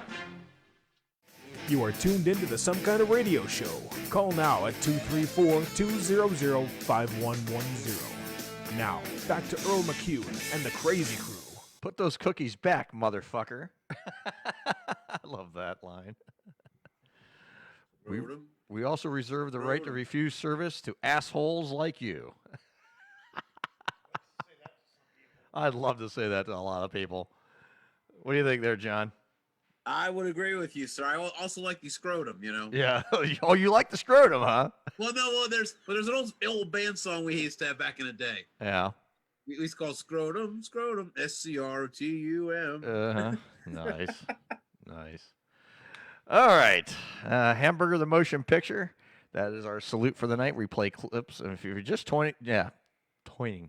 You're just toying right on the show. I God, I can't talk tonight for some reason. If you're just joining us, and if you've never watched this program or listened to this program, this show is kind of one of those shows where we talk about a bunch of other stuff. You know, we salute a movie every week, and during our breaks, we play clips of the movie we're saluting. So tonight, Every other week. yeah, that's right. Every other week for right now. Every Friday that we're on, we do a show and we play clips of the movie we salute. And it's never really the whole topic of the show. We talk about many other topics during our 3 hours, and this show is no different than any other with the ones we're doing. Now we're going to kind of let's get into some real life stuff here now, guys. I know we talked about food for quite a while there, but let's talk about the whole George Floyd thing here. You know, I kind of want to spend just a few minutes on it. I don't want to spend the whole rest of the show on it, but just maybe a little bit, maybe this segment. This last week, after the 7 or 8 funerals he had, or whatever, how many, the guy got around a lot, but they did this 5 or 6 different places they took him and did showings. And they did mass showings too. It wasn't like it looked like something out of like a president dying or something like that. And then Can I just? Go ahead. I know. Okay. Go ahead. I've been holding on to this all day. They are treating this man like he is like. I mean, I get he got his story got notoriety because it made the news and all that. Sure. But they are treating him like he was some A-list celebrity. Like, oh yeah. For Christ's sake, Michael Jackson, when he died, what was it, back in 2009? Mm-hmm. Had, one funeral, Yeah. memorial service. And that was it. Yeah. Like, come on. Like, this would be beyond ridiculous. I mean, they had they covered it. I mean, they covered. Like, I saw a stream the other day on YouTube. They had 6 hours of showing a view from behind the casket, all the people walking in this church to take a 30-second view of them and walk out. Like, are you kidding me? There had been hundreds of thousands of people going through this place over 6 hours. Insane. I mean, they did it, and they did it again they did it in Texas. They did it in North Carolina. I mean, then they go to bury the guy, then they take him in a horse-drawn carriage. I'm like, in a golden casket. I mean, come on. If he was really, truly in that casket. All right. Well, we don't know. I mean, because they didn't show anything. I mean, the people there seen it, but that's the thing. I mean, they're treating this guy like he, they knew him for years, like he was some. And here's the thing I threw out: what was this guy's contributions to society to get that much justification for a funeral? How about Trayvon Martin? They didn't treat him like that when he was shot by the Cleveland police officer. They didn't give him no. They didn't give him no giant, 7 days of funeral services. They didn't do this for any of the other, what made it so special with him? I don't get it. Because he wasn't shot. He was killed with putting. But still, why give this guy a 7-day funeral service is worth? I mean, that's my whole point is, what's this guy's contribution to society? I get it. The guy got killed, and he was very unjustly killed. I mean, the cop, that was a very sick and disgusting act that cop did. That gentleman should still be alive. But they're giving this guy so much treatment like everyone knew him. I mean, that's what I have the problem with. And if they want to, put their message out there with, equality, why is this guy getting this kind of treatment? I mean, anybody wrongfully killed by a police officer should get that kind of treatment now. I'm sorry, that's just how I feel about it. Well, here's the problem, Earl. We got this year. I mean, I swear, when I'm dead and gone, I want to read what the history books write about this year, because this year has been so fouled up in so many different ways. Oh, this year is. But this is the year, and I'm telling you, this is the year of the people think they're going to be empowered to pretty much do whatever the hell they want. I mean, you guys see what went on in Seattle. Right. Did you see the people taking over the city block in Seattle? Oh, I saw that. Yeah. I'm just like, people think they can do that, whatever the hell they want. And then it's just like, let's defund the police. How idiotic is that? yeah, do those guys that took over that place in Seattle do not realize the military is going to be there soon? Right. Military is going to step in, and then they're going to be like, "Oh, we can." Be pretty. It ain't going to be pretty, and that's the thing. I mean, defund the police, and then all of a sudden now, let's cancel these shows like Cops and Live PD because we don't want to upset anybody. I'm sorry, I've watched Cops, I've watched Live PD. Very transparent views, especially Live PD. Cops is okay. Live PD, very transparent, reporting, and it's responsible the way they do it too, of how police work actually is. I mean, and they're showing these police officers, and here's the thing, folks, and this is the honest truth. There's good cops out there, really good cops out there, and there's some bad cops. The bad cops is what kills it and destroys it for everybody. Right. That's what hurts the whole situation. You're only going to be good as your weakest link. And that's the sad truth in this reality here. So as far as everyone's concerned, and there's some bad. We have police officer friends. We all do. I have a couple, 3, 4 good police officer friends. Those guys are great guys. They're good guys. They're flat out. They're good people. They're just trying to do their job. They're doing their best they can to protect the community. And you know what? That's the thing. You get these bad eggs in the police forces. Somehow they get by their screenings or whatever, their psych evaluations or whatever they got to go through, and they get by and they skate by. And it's the bad cop. It's just like anything. You're only good as your weakest link, and you know what? That one cop put a bad cast on all the other police forces all over the country. Bottom line, that's truth. I mean, that's sad, but it's true. And and I get people are tired of that stuff happening. Even as I'm a white guy, obviously. I'm tired of seeing that stuff happening. That treatment should never happen. What that cop did to that gentleman should have never, ever happened. And it should never happen to anyone. And it shouldn't happen to anyone. I don't care what color you are. It shouldn't happen to anybody. That should have never happened anyway, because he should have never had a job. He had 18 complaints against him. Exactly. Yeah, that guy should have been off the force years ago with all them complaints. And that's the thing. And you're right, Eric. And that guy should have been long gone a long time ago. How he still had his badge up until that day is beyond me. But the thing is, but here's the thing. Okay, let me finish my thought real quick, and then it's all you. My question out there, and I've been asking people this, they say, we want justice. Okay, what is your definition of justice? You know what answer I get back? Nothing. No one has a definition for justice. They go, oh, well, we want equality. Don't get me wrong. We all do. I mean, even I want to see equality. I mean, we're in the 21st century. The treatment happening going on with the people now, with the way some people are still racist in this country, is sickening. It's sickening as hell. Because you know what? We're all human beings. We're all on this planet together. We're all American citizens here. Whether you're Indian, or you're black, you're white, you're Asian, there's Asian American, whatever. We're all in this country as American citizens. Well, not everybody, but you know what I mean.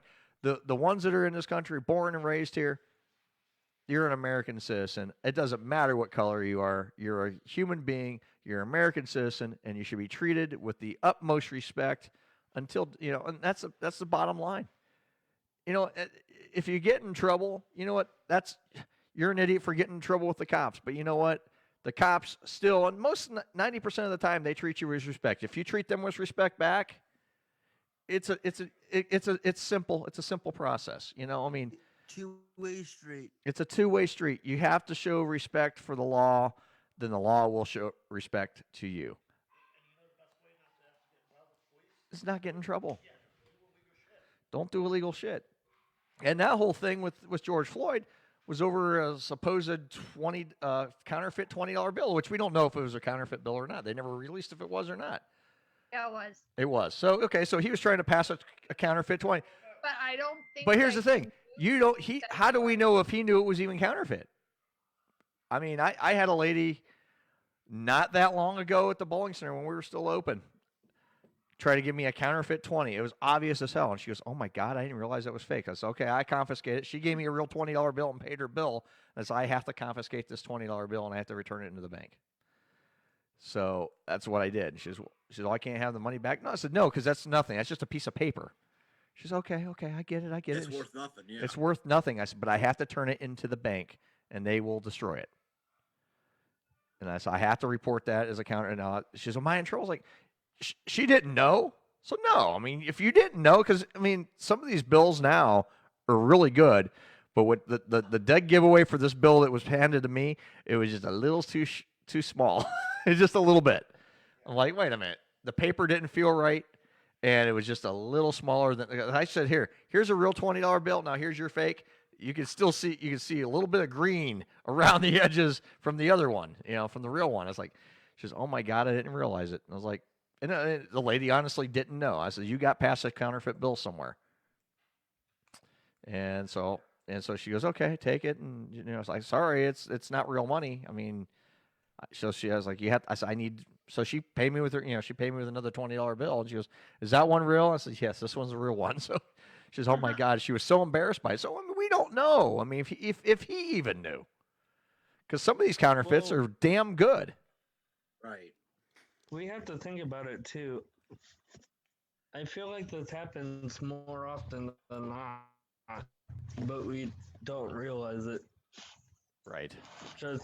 I mean, some people may do it on purpose, but some people have no idea that. Some people have no actually idea. Have one until people had any intelligence, they would check the 20 before they cash the transaction out. Yeah. Hello. Yeah. I mean, some people just don't know. I mean, you go to some of these places, you get kids working drawers, and they're not looking for them. You go, "Oh, okay." They don't know, and then they pass it off to somebody. And this lady that handed me the 20 that day, she was in her late 60s, early 70s. She didn't have a clue. I felt bad for her because, in her eyes, she's out $20 extra. Like, well, you're not out $20 extra because this is worthless. This is a worthless piece of paper. She says, "Well," then she goes, "Well, can you give me a real $20 bill for that?" "No, I can't give you a real $20 bill for that. No. It doesn't work that way." I said, "I have to confiscate this." And I said, "I have to take it to." She says, "Well, I can take it to the bank." I'm like, "No, we will take it to the bank." Because I had to laugh at her. so we pass it on, and they, because they want to know about that shit because they go, okay, they can kind of say, okay, here's a group here's one passing around now, so, and then they destroy them, at that point. But it's the thing is, they even George Floyd's family, like, okay, they're calling for the end of violence. They want to just be peaceful. They want to make, they want to kind of like do their thing, and then all of a sudden, let's throw a 7-day funeral and let's let every media outlet cover it. Come on, how we, what's that message saying? Oh, let's keep the protests going. That's what that's saying, in my eye. Yeah, yeah, and this is just my opinion. Again, just one person's opinion in the world here. Yeah. I think the protests, honestly, are getting old, guys. It is. It's getting old. They're getting old. What do we solve? You're angry. We get it. We understand. We all understand. Now help us fix the problem. Right. Because right now, until everyone gets through their head. I mean, here's the thing. I've had arguments with people about the Black Lives Matter, and of course, I'm one of those that say, hey, all lives matter. No, our lives should matter first until all lives matter. I get it. I get what they're saying, and I get it. I support them. I do. Because you know what? Here's the way I look at it. Yes, Black Lives Matter. So do Chinese lives. So do Indians' lives. So do the white guys' lives. Everybody.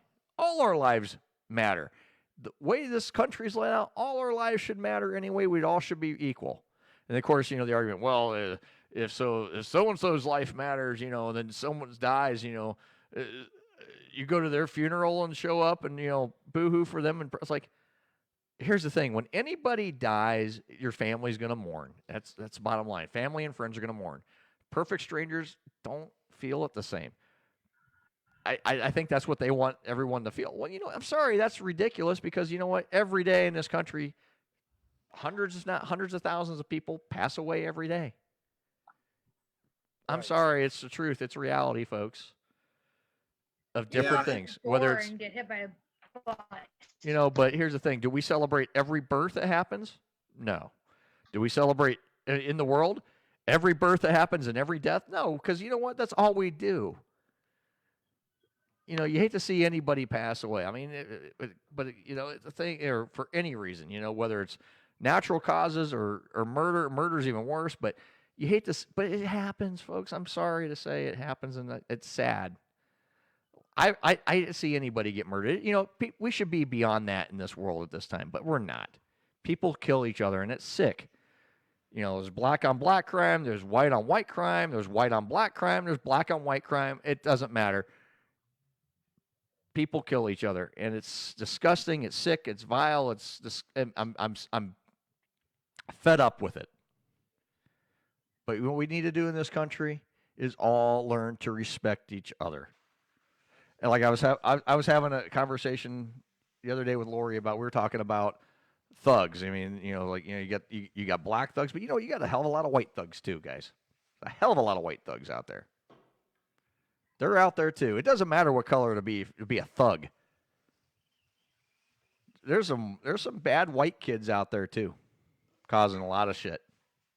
Doesn't matter what color they are. Here's the thing. It's all in how you're raised. It's all in the environment you're brought up in. Nobody in this world is born racist. It's what you're taught. I know I was taught to see people as people, period. I don't look at so-and-so over here, the black guy, and I don't say, oh, yeah, I look at that guy as a man, as a friend or a person, whoever they are. I have a lot of black friends. I see them for the people they are. They're people. I have friends of all different creeds and stuff. Look at Ben, for crying out loud. Hey, be nice to him. No, I'm just. I had to kind of throw a joke in there, but in all seriousness, though, I see people. White, Asian, Caucasian, Italian, Amish. Yeah, white, Italian, Caucasian, Asian. All in one. You're a mutt. You're a mutt. But no, in all honesty, people are people. I look at a person, I take them for the person they are. A lot of people can be assholes. A lot of people be really nice. It doesn't matter. It doesn't matter what color you are. I take the person for the person they represent themselves to be, how they interact. That's how I judge a person. If I see someone acting like an idiot, I don't care if they're. I've seen. It doesn't matter what color you are. If you're an idiot, you're an idiot. If you're a thug, you're a thug. It doesn't matter what color you are. If you're a good guy, you're a good guy. I see you for the person you represent yourself to be. I don't look at the skin color. I look at the person for who you are. That's when I make. The thing is, with Floyd, what I was going to say earlier. Yeah, go ahead, Eric. I'm sorry. Him and that officer had a background because they were both. Floyd was a security, like a bouncer at a bouncer at a bar. Yeah. And that officer was supposed to be security at that bar, but only outside. Well, that officer came in multiple times, and Floyd's like, "What are you doing? You're only supposed to be outside." Mm-hmm. And I guess they would get into arguments all the time or something. And then this happens. Makes you wonder if it was personal, I mean, really. Yeah, that's Well, you can see that from the video. Yeah, it was personal. Well, let's not forget the fact that man had 18 or 19 complaints in his jacket before this incident even happened over the course of a 20-year police career. Yeah, no doubt. No doubt. That's like 1 or 2 a year average. Yeah, that's a lot of complaints. Should have been gone a long time ago. Exactly. I agree. No doubt. All right, well, I'm sorry. If you were here in no matter what county, what city, what little municipality, you pull that crap here after like the second or I'm a ballpark it. Maybe after the second one, you get suspended with pay. Mm-hmm. First time you get a warning. Second time you get suspended with pay. Third time, your ass is gone. Yeah. Bye bye. You're done. No more. But I mean, look at what happened with the. I don't know if you remember the story about the Brimfield police chief, where. Oh well, yeah, it oh was- yeah. Because remember he was on. Remember he was on the WNI? FM station for a while, and then he. Oh yeah, he was gone real quick. Well, hey, and guess what? I just found out he's back on Facebook again. Oh yeah. Doing it old. Yeah, I just read something like 2 minutes ago. He's been posting again on Facebook. Oh, good for him. Good for him. Yeah, that. Yeah, that. Yeah. Talk about a guy that had everybody fooled. You know. Anyway. No shit. Yeah, No, I never would have guessed that until that came out. No, I wouldn't have guessed it either because he came off as good, clean, wholesome, value family man, and the stuff he was pulling with his female officers. Oh, sick dude. You don't pull that shit. That's no good. Anyway, it is a little after 9 o'clock. Let's take a break here, and we'll come back and we'll continue our lively discussion here on Some Kind of Radio Show, of course. All right, 9 o'clock. We'll be back. Stay tuned, everybody.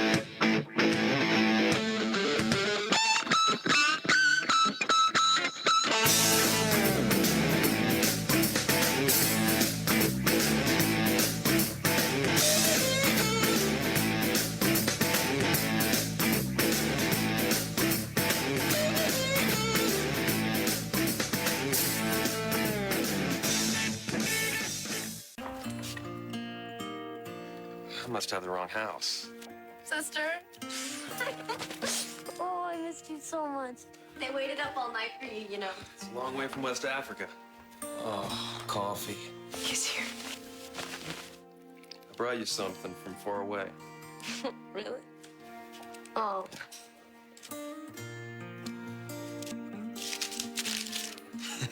What are you doing? You're my present this year. Best part of waking up is Folgers in your cup. See? I smelled it. He's back. Ryan, you have to leave. What? What are you guys talking about? We know what's going on here. We know you're trying to each other. What? No. Oh, please. Brothers and sisters don't look at each other like that. He sent you to West Africa for a reason, Ryan, to separate you and your sister. You're crazy! Oh, yeah? What's this? He's my present this year. Jesus Christ. Okay. We're Oh my God! Oh my God! I'm your son, and I'm in love with your daughter. Oh! Ryan, what is in that box? What's in the box, Ryan? It's mine. Give it.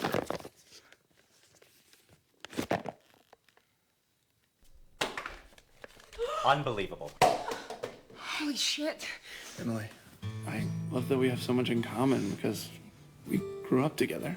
And I just want to wake up every morning to the smell of you and Folgers Colombian Dark Roast. Emily, will you make me the happiest brother? Dad! Get off of him! I love him! No! No! Stop it! Stop it! No! No! I just want to my brother! It's Folgers in your cup. The Some Kind of Radio Show will be back in a moment. Great. Thank you very much. Maybe we get the Rocky and they see us next to a couple of fortune cookies. Fred, I agreed to food, not women.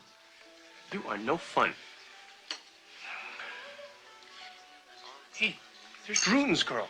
Mia! Yeah, and there's Mia's mom. Mama Mia! Oh, no. Come on, let's go join them.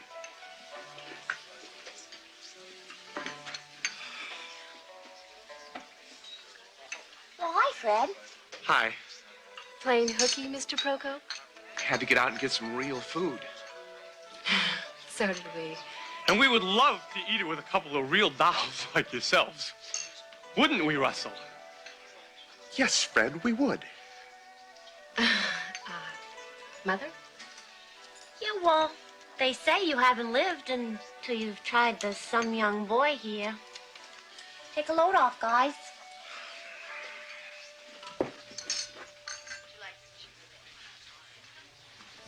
We'll just keep this between the two of us, okay? May I take your order, please? Oh, food. Oh. Yeah, 4 Szechuan spare ribs, 4 gangbang foos, And some of those? 4 sesame chicken balls, And some of those? 4 Wang Hung lows, Mm. and 4 Mao Tse tongues.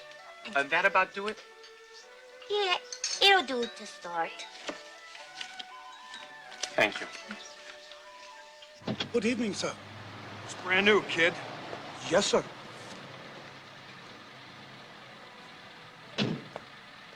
Make sure you keep an eye on it. Is that an engagement ring? More like a going together ring. Real Sergeant Rutan gave it to me. He's very nice. And cheap.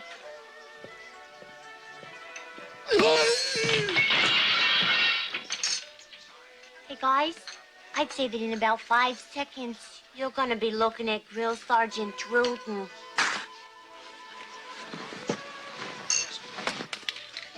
I'm gonna kill you, you crazy bastard. You're gonna get me kicked out of school again. The other one wanted to go for Chinese food, Lee. Yes. Stop it. Just shut up. Good evening, Ben. I thought I saw your car outside, Mia.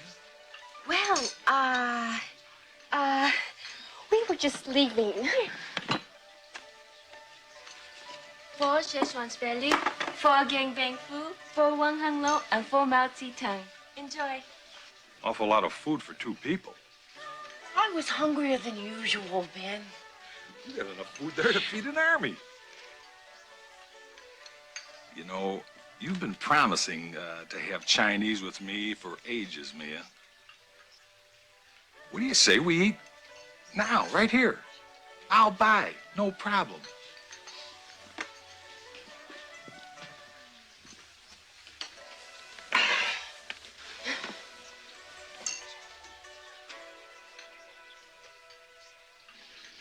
Mother's got no panties. Oh, she's great. Oh, Mrs. Vunk. Oh, Mrs. Vunk. You okay, Mrs. Vunk? Oh, she's got hot flashes. You do? Oh, I do. Kind of young for hot flashes, aren't you? Well, I got it from my husband. I love eating out. You're a dead man. Then I'm gonna die like this. You're soaking wet, Mrs. Vunk. Spicy chicken balls. You haven't even eaten any yet. Ben! So, what do you think of this semester's crop of undergraduates? There are a couple dum-dums who will never see a diploma. I'll see to that. I'm gonna try some from Count V. Ow! I don't know if any of them are gonna earn their horns. But that's shop talk. Let's have some ribs. Good?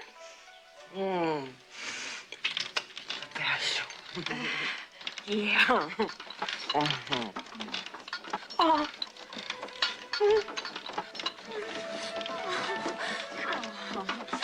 What the hell is happening?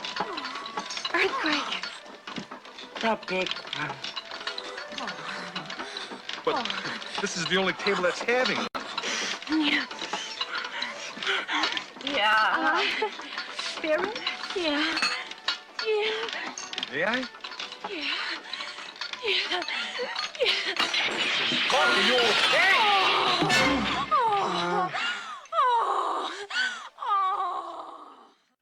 You are tuned into the Sun.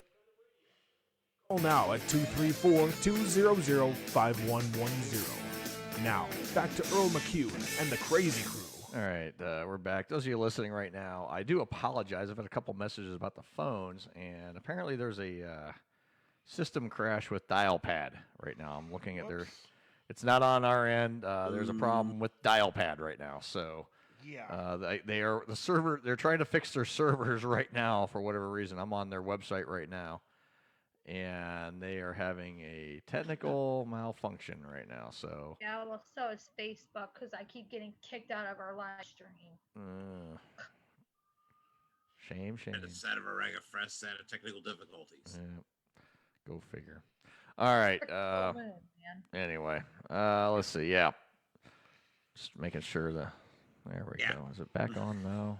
We're going to relaunch here, see what happens, see if it kicks on. I had to do it through the web because the app's not functional right now. There's a thing, actually, they have a thing up right now that their app is actually having issues. So, all right, there we go.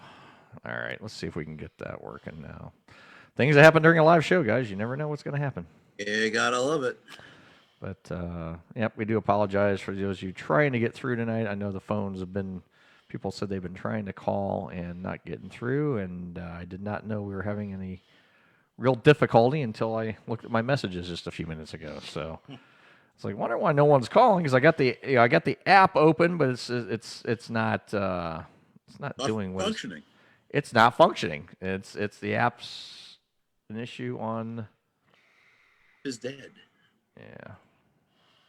Anyway, yeah, I tell you, it's been it's been an interesting year, boys. Let's say you got this doggone virus who we still don't even know the whole story about yet. Right. Which is weird. And now you got all these darn protests and everything on top of it. Right. We got we've got an election coming up in November. What the hell was that? What was that? Is it like one of Debbie's old hiccups? Yeah, I guess. Anyway, yeah, we're fixing the dial pad right now, which is our phone system here. So I do trying to get that back to where it's functional here. It's all right. Anyways, right. But Go anyways, ahead. yeah, interesting things here. I say Ben actually brought up a good one here with this restaurant. Mm-hmm. What's that? What's that all about? You reading up on this, Ben? No, I saw it. I saw the post of that. I forget what restaurant it is now. That the restaurant is pretty much saying we're not wearing masks, so if you don't want to come in, tough shit. I saw that. Movie. It's right around the corner from my house in Berea. It's in Berea. I saw that. I heard about that. Yeah, and they just said that their staff isn't wearing masks. So, I mean, all power to them. If they want to do that, then they're not forced to wear masks, right? Or am I wrong about that? Well, here's the thing. There actually is a waiver out there that businesses can get if they feel they can. And I'm just checking our phone system here, guys. It rings, but it's not coming through to us. So I know they have there's an email out right now that they are working on a technical problem. So not on our end, guys. I do apologize, but the telephones, the incoming calls are down for the night. So I do apologize. We'll have to just not take calls tonight. Can't really do much during the show. But they can still live chat. You can still live chat. You guys can still chat and weigh in on your weigh in through the chat, guys. I mean, that's the best I can offer you right this minute. So I do apologize. It's just the way it is tonight, guys, and I do apologize. Yeah, the sexy secretary will take your posts. Mm-hmm. So if you want to chat, feel free to chat, and Victoria will be more than happy to read those messages out for us here. But our dial pad is just it's not on our end. It is they're having a software issue for it, and they said they are, so not much we can do at this time. Hey, at least they notify you. Oh yeah, they let you know. Yeah, they just didn't shut down on you. Yeah, no, they're trying to do. There's some they're doing some kind of update. So And that's what, of course, Fine time to do that. yeah. Yeah. You never know.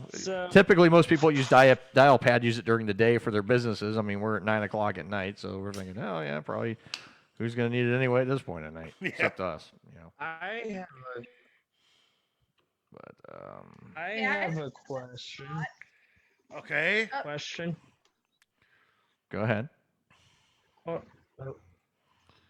I was gonna ask, has anyone gone into a restaurant or a bar and sat down yet? Yes. I have. Yes. Yes. Twice. Did anyone feel uncomfortable? Negative. Nope. No. No. I Well, would. as a matter of fact, I got hit on. I figured. I wonder why. I'm Never in a mind. mask, no less. I haven't gone into any restaurant and or bar yet, so I've only gone into the grocery store and or gas station, and that's it. Still, so. See, that first Thursday that that everything opened, that following Friday, I went into my favorite Applebee's, sat at the bar, got a couple appetizers. I had to get something to eat. And then actually last Saturday, me and my friend Christine had dinner at Rockney's. And now I will, we had somebody at the table behind us at Rockney's, but I didn't feel that they were real too close, because, you're back to back with people. So the only person I sat across from was obviously who I was there with. All the staff had masks on. They didn't obligate us to wear them, obviously. Okay. If anyone does want to call in, the phones are working again, guys. Yahoo. Yeah, so Victoria, if you could throw that out in the chat, if anyone wants to call in, if they are not listening right now, they could feel free to call in. So, yeah, I have twice, and actually I will again a week from today because, I got to do my annual meeting with my insurance agent. I never turned down a free meal. Because I happened to message her and said, oh, hey, by the way, I don't have Fridays off this summer like I did last summer, but I've got every day off now. So she's like, Fridays are still the best for me, and let me look. And she messaged me. She says, how about a week from today, about noon? And she was like, where do you want to go? She's like, we didn't meet last year, so make it someplace expensive. So I was like, we'll go to Rockney. She's like, well, don't eat the night before. So you're Derby. Nah, freaking. I don't like going into places like that for a lunch because a lot of times, it's they're on like a strict lunch menu. A lot of those places, whether you go to an Outback or a Longhorn or something, you can still get dinner food, but it takes longer because most of those places. Because I worked at the Brown Derby during like a lunchtime, we would have people order dinner food, but dinner does take a little bit longer to get out because they're not really set up to cook that. So, and, I don't want to keep my insurance agent away from her office for too long. About an hour is usually average. But, I'll go have a couple of drinks and so we can go over all the money that I make her. Or lost. No, she makes plenty of money off me. That's why she takes. She does. That's why she takes me to lunch every year. That's because she likes it, Tony. I got to get some return on my investment. One is jabroni. So, I have no problem, going in anywhere, and like now it's just like I'm gonna go out, since I'm not working a month. Well, no shit. Well, you know what? I'm not too worried about watching. Was it Backlash Sunday night? I watched that Monday night since it's on because I want to go karaoke. Right. But the place I normally go to on Friday and Saturday night hasn't started it up yet. Right. Yeah, I'm gonna watch it Sunday night. Yeah, I'll probably just end up watching it Monday night and lose Sunday. Yeah. We do got a call coming in. Let's go ahead and take Jason's Jason. call. Yep, Jason's calling in. I know he's been trying to get through. And let's see. Maybe not. No, he's trying. The phone. It tells you they're still doing an update on this. All right, Jason, you there? Hello, Jason. Main Moon Chinese, what you like? You may not be able to hear me. It's kind of mean. Hang on, Jason. I'm trying Crab to. Rangoon. There's an app issue here, so they're trying to do an update. So I don't know if this is. Hang on, Jason. If you can hear me, hang on. Poo poo platter for two. A barbecue spare rib. Trying to Egg roll. Orange chicken. Trying to get this updated. Let me stick my egg roll in your tofu. Yeah. Hang on a minute. Oh, tofu. Ooh, tofu. And your server this evening will be some dumb fook. Jesus Christ.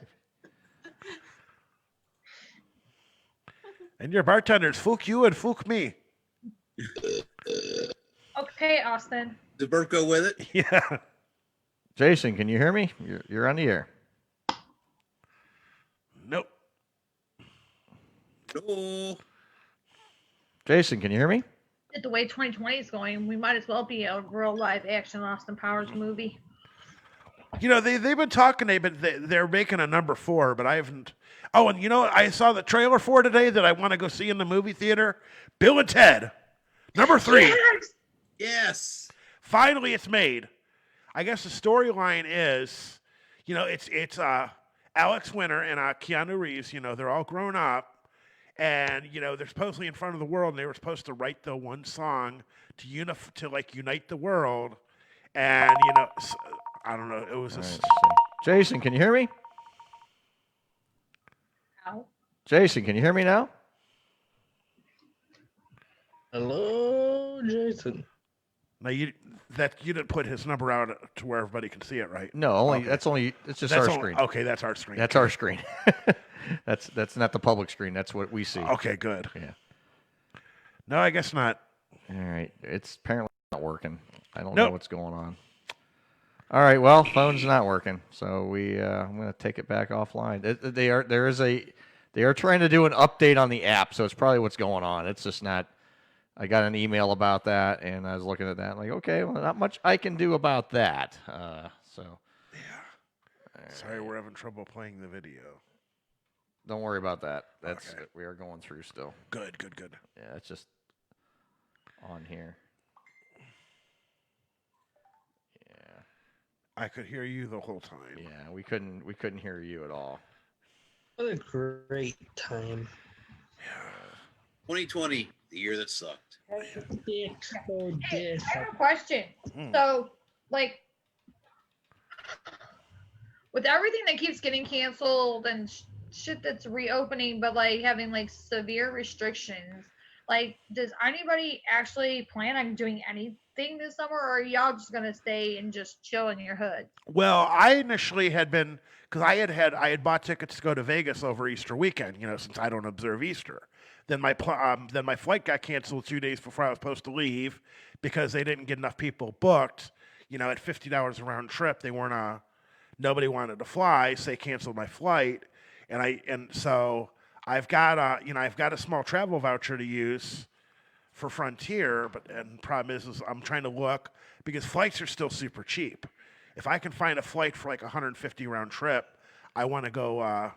I do want to go like 4th of July weekend. Because any time's pretty much still going to be a cheap time to fly out. All the casinos are getting ready to open, I think, this coming week. In Nevada, I think they are. That's correct. Yeah, Already open. and I know Atlantic City's getting ready to open too. But I've already been there this year. But I didn't go to Vegas last Thanksgiving like I normally do. Oh, that's right, you didn't. Yeah, No, I got an email from the guys out in see- Reno because I'm heading out there at the end of September for the bowling tournament. They said, Yeah. "Yep, we're opening up, but there's certain things that you're not going to be allowed to play half the machines, but we're going to do our best here to make sure you have a fun experience." Here. Yeah, and see, you know, from what I know in Vegas, you know, it's just they're going to keep the level of people there. But you know, and the good thing is just like, you know, like when I went to the Golden Nugget in Atlantic City, they have a bunch of, you know, the same machines next to one another to where, and they're all multi-denom machines when you go into the high limit room.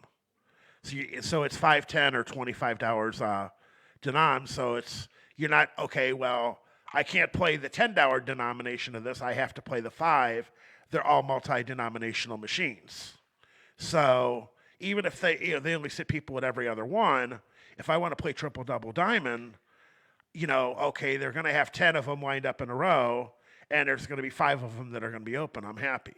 If I want to play double diamond deluxe, okay, there's 5 of them lined up next to one another. They'll have 3 of them open, 2 of them down. So I'll be good there. I mean, but I got to be able to play my triple double diamond, my triple stars, and my top dollar. So I might get gutsy and play some $100 pull spins. Uh-oh. But those pay out frequently, though. So if you put $500 into one of those for 5 spins, your likelihood, and the good thing is those $100 spins is if you get 3 blanks instead of like getting a blank symbol, if it's all blanks, you get your credit back. Okay. Regardless of what game it is, they're all set up that way. Any of the $50 spin or the $100 spin machines are set up to where if you get all blanks, you get your credit back. Nice. So, but I like playing, like if I play a Wheel of Fortune machine, that's like $25 to spin, or $25, and it's $50 to spin, then, obviously if I get to spin the wheel up top, it's going to be a hand pay because everything up there is $1,000 or more on the wheel. Right. So, but now if you're playing a $5 denom, a $10 spin Wheel of Fortune machine, guess what? You're looking you're lucky the top prize on there's $9.95, which is $5 below a hand pay.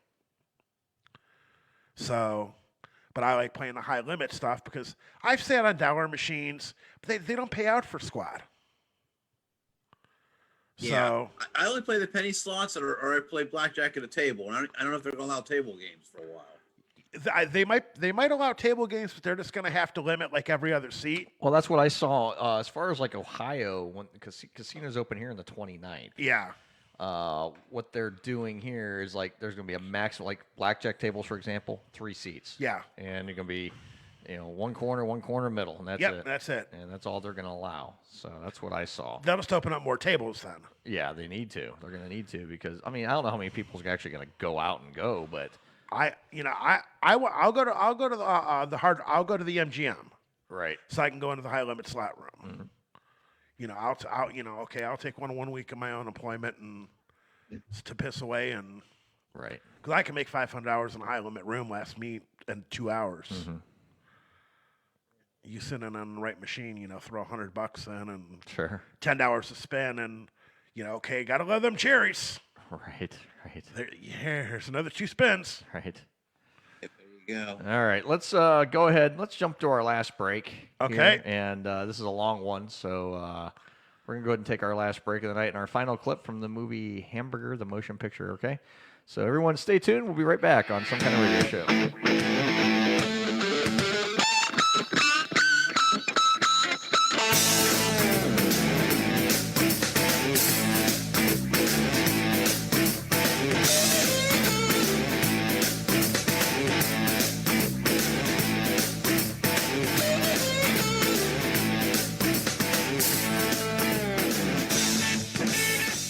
RBF is a serious epidemic sweeping our nation. RBF, better known as resting bitch face, has plagued women for centuries. We all know them. Some of us have even been them. Stop the madness. Get the help you need. Call the Ditch the Bitch hotline now. 1-800-RBF-NO-GO. Trust me, I suffered from RBF. And look at me now. I'm cured. Stop insulting strangers, missing out on free drinks at the bar, and getting passed over for promotions. Call our Ditch the Bitch hotline. Get the help you desperately need. 1-800-RBF-NO-GO or 1-800-732-6630. Ditch the Bitch today.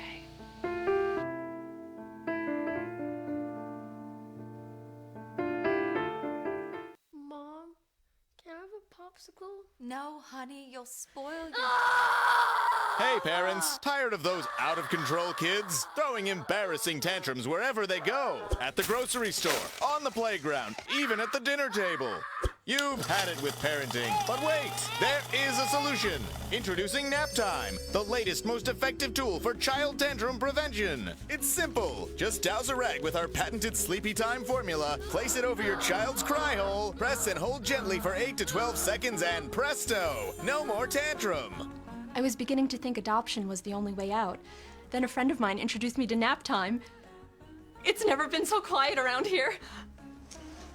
The secret lies in Naptime's revolutionary fast-asleep formula. Developed by military-trained scientist doctors from NASA, Naptime's powerful molecules rush to the child's brain on contact, gently inducing instant tranquility. This is chloroform. Already put those wallet-draining crap factories out on the street? That's okay. Naptime works in any situation. On the golf course. An awkward blind date. I had a really good time tonight. It even works on pets. After we had our first child here, we regretted it almost immediately. We didn't know that she'd cry so much. Talk about defective. But thanks to nap time, our little Samantha here hasn't made a noise in weeks. I keep her in a shoebox. Call now and we'll send you your very own 24-ounce bottle of Naptime solution for only 23 easy payments of $1.99. But wait, there's more. Act quickly and you'll also receive the all-new Dream Sack absolutely free. It's compact and portable for those on-the-go tantrums. Just cover it, tighten it, and forget about it. It's that simple. We can't breathe good. So if this looks familiar... I feel pregnant.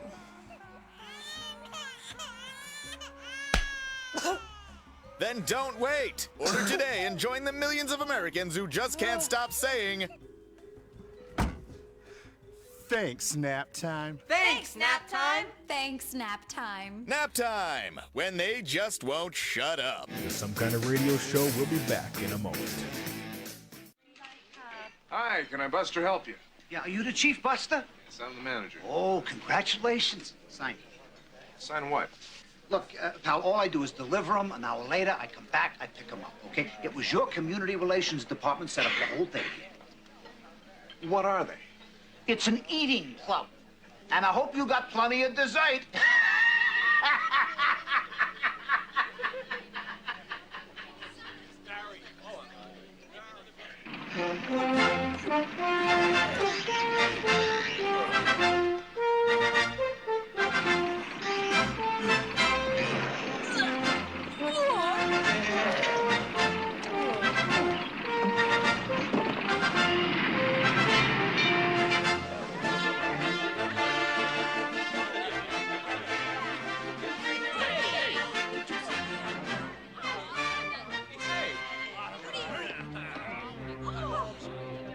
Professionals.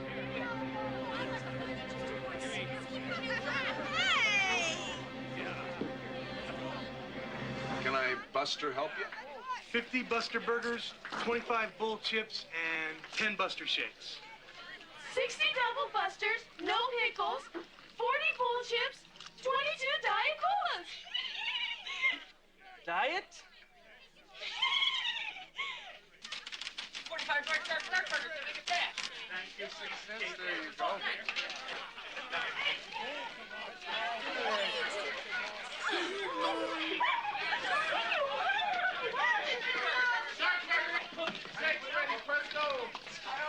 Seven Mother Bubbas. 7 Mother Bubbas. 2 Picador Specials. 2 Picador Specials. And a large full soda. The regular kind, I'm no sissy. Bring out a barrel of Buster soda.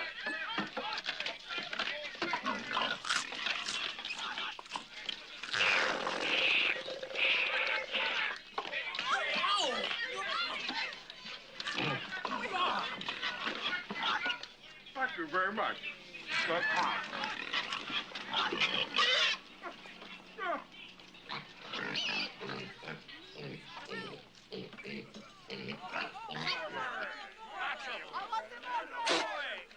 Hey! All right, who ordered 60 double Buster Burgers? That fat motherfucker right there. That fat motherfucker right there. Them 2 twin giggling motherfuckers right there. And that skinny walnut head motherfucker ordered 72. That's great.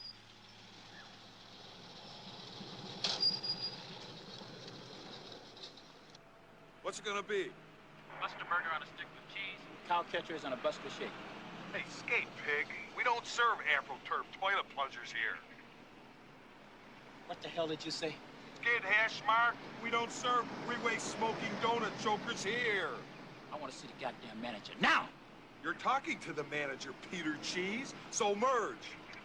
I don't have to take this kind of crap from a goddamn green pickle. Hey, rotate, Kunta Kinte. Your check's ready at the welfare office. Look, pickle, you ain't seen the last of me yet. Big deal.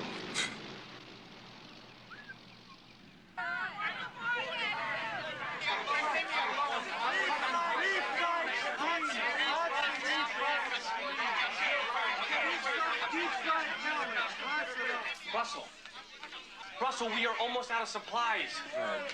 How in the hell are we gonna get rid of these monsters? An idea. What the hell is that? Industrial laxative. I found it in the Buster First Aid kit. Nasha, you're a genius. Thanks. Magneto, make a dozen or so shakes. Press the pop, make turn around.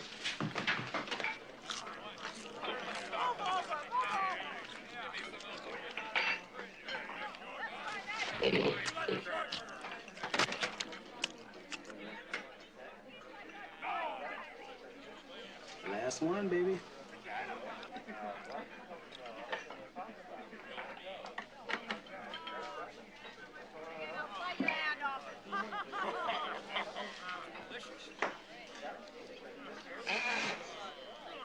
Surprise, everybody! Free Buster Shakes on the house!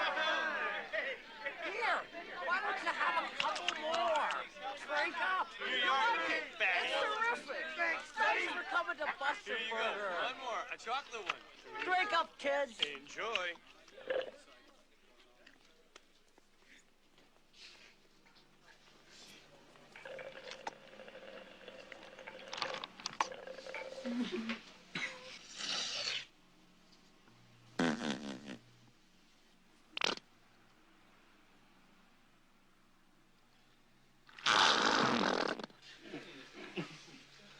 Deep and mean.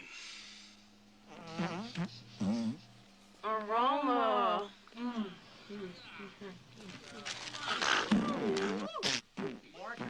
Bun shakers. We need to get to the bathroom.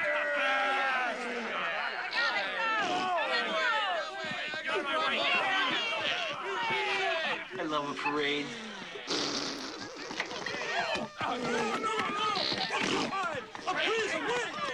Please, back up! Wait!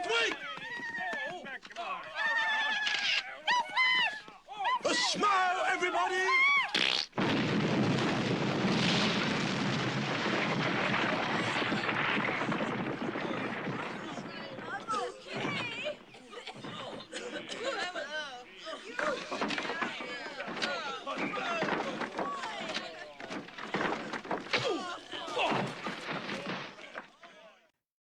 You are tuned into the Some Kind of Radio Show. Call now at 234-200-5110. Now, back to Earl McCune and the Crazy Crew. Bun shakers. Bun shakers. Who ordered 60 double Buster Burgers? That fat motherfucker right there. That fat motherfucker right there. Those two twin giggling motherfuckers right there. And that little skinny walnut head motherfucker ordered 72. Who knows to put all them burgers? The whole movie. Oh my God. You have to watch this movie. If you have not seen it, watch it. There's actually a copy of it on YouTube. Just search Hamburger the Motion Picture on YouTube. It is there. Whole movie. I wonder if we could find it on the streaming services. No. Nope, can't find it anywhere. But it's on YouTube. There's a YouTube. It is a 90-minute YouTube movie. YouTube video. But it's free. You don't have to pay for it. It's on there someone had uploaded the movie. So it's there. If you want to watch it, go to YouTube and just search for it and you'll find it and it's going to play for you. So funny ass movie though. I mean, it's one of those, if you've never seen it, I suggest you watch it. I've seen this movie hundreds of times over the last 30 years and I still crack up every time I watch it. So, and I always find something new every time I watch it too. It's kind of funny, you know. It's one of those movies you have to watch. It's crazy. A cult classic, like Mars Attacks. It's one of those movies you classify as a bad movie, but it's a good bad movie, you know. Like Mars Attacks. But this is better than Mars Attacks. Yeah. But yeah, it's one of those bad good movies, you know. It didn't do shit in the theaters, but it did great in DVD and rentals and all that, and Oh, I mean, it's got Dick. I don't know if you recognize the one voice in it. That's Dick Butkus. He's in it. He plays Drill Sergeant Druten in it. That's who that was. Yeah, that because he plays the drill sergeant in it. Dick Butkus. Part of his acting career. Yep, and he's in that movie, and he plays the antagonist of the whole film. So, and he does a good job at it. Mm-hmm. I remember another teammate of Dick Butkus went into acting too. Alex Karras. Mm-hmm. Remember a little TV show called Lester? Yep. Might want to talk to the microphone, Tony. Helps if I actually turn on his. Oh microphone. yeah, hell yeah. Sorry about that.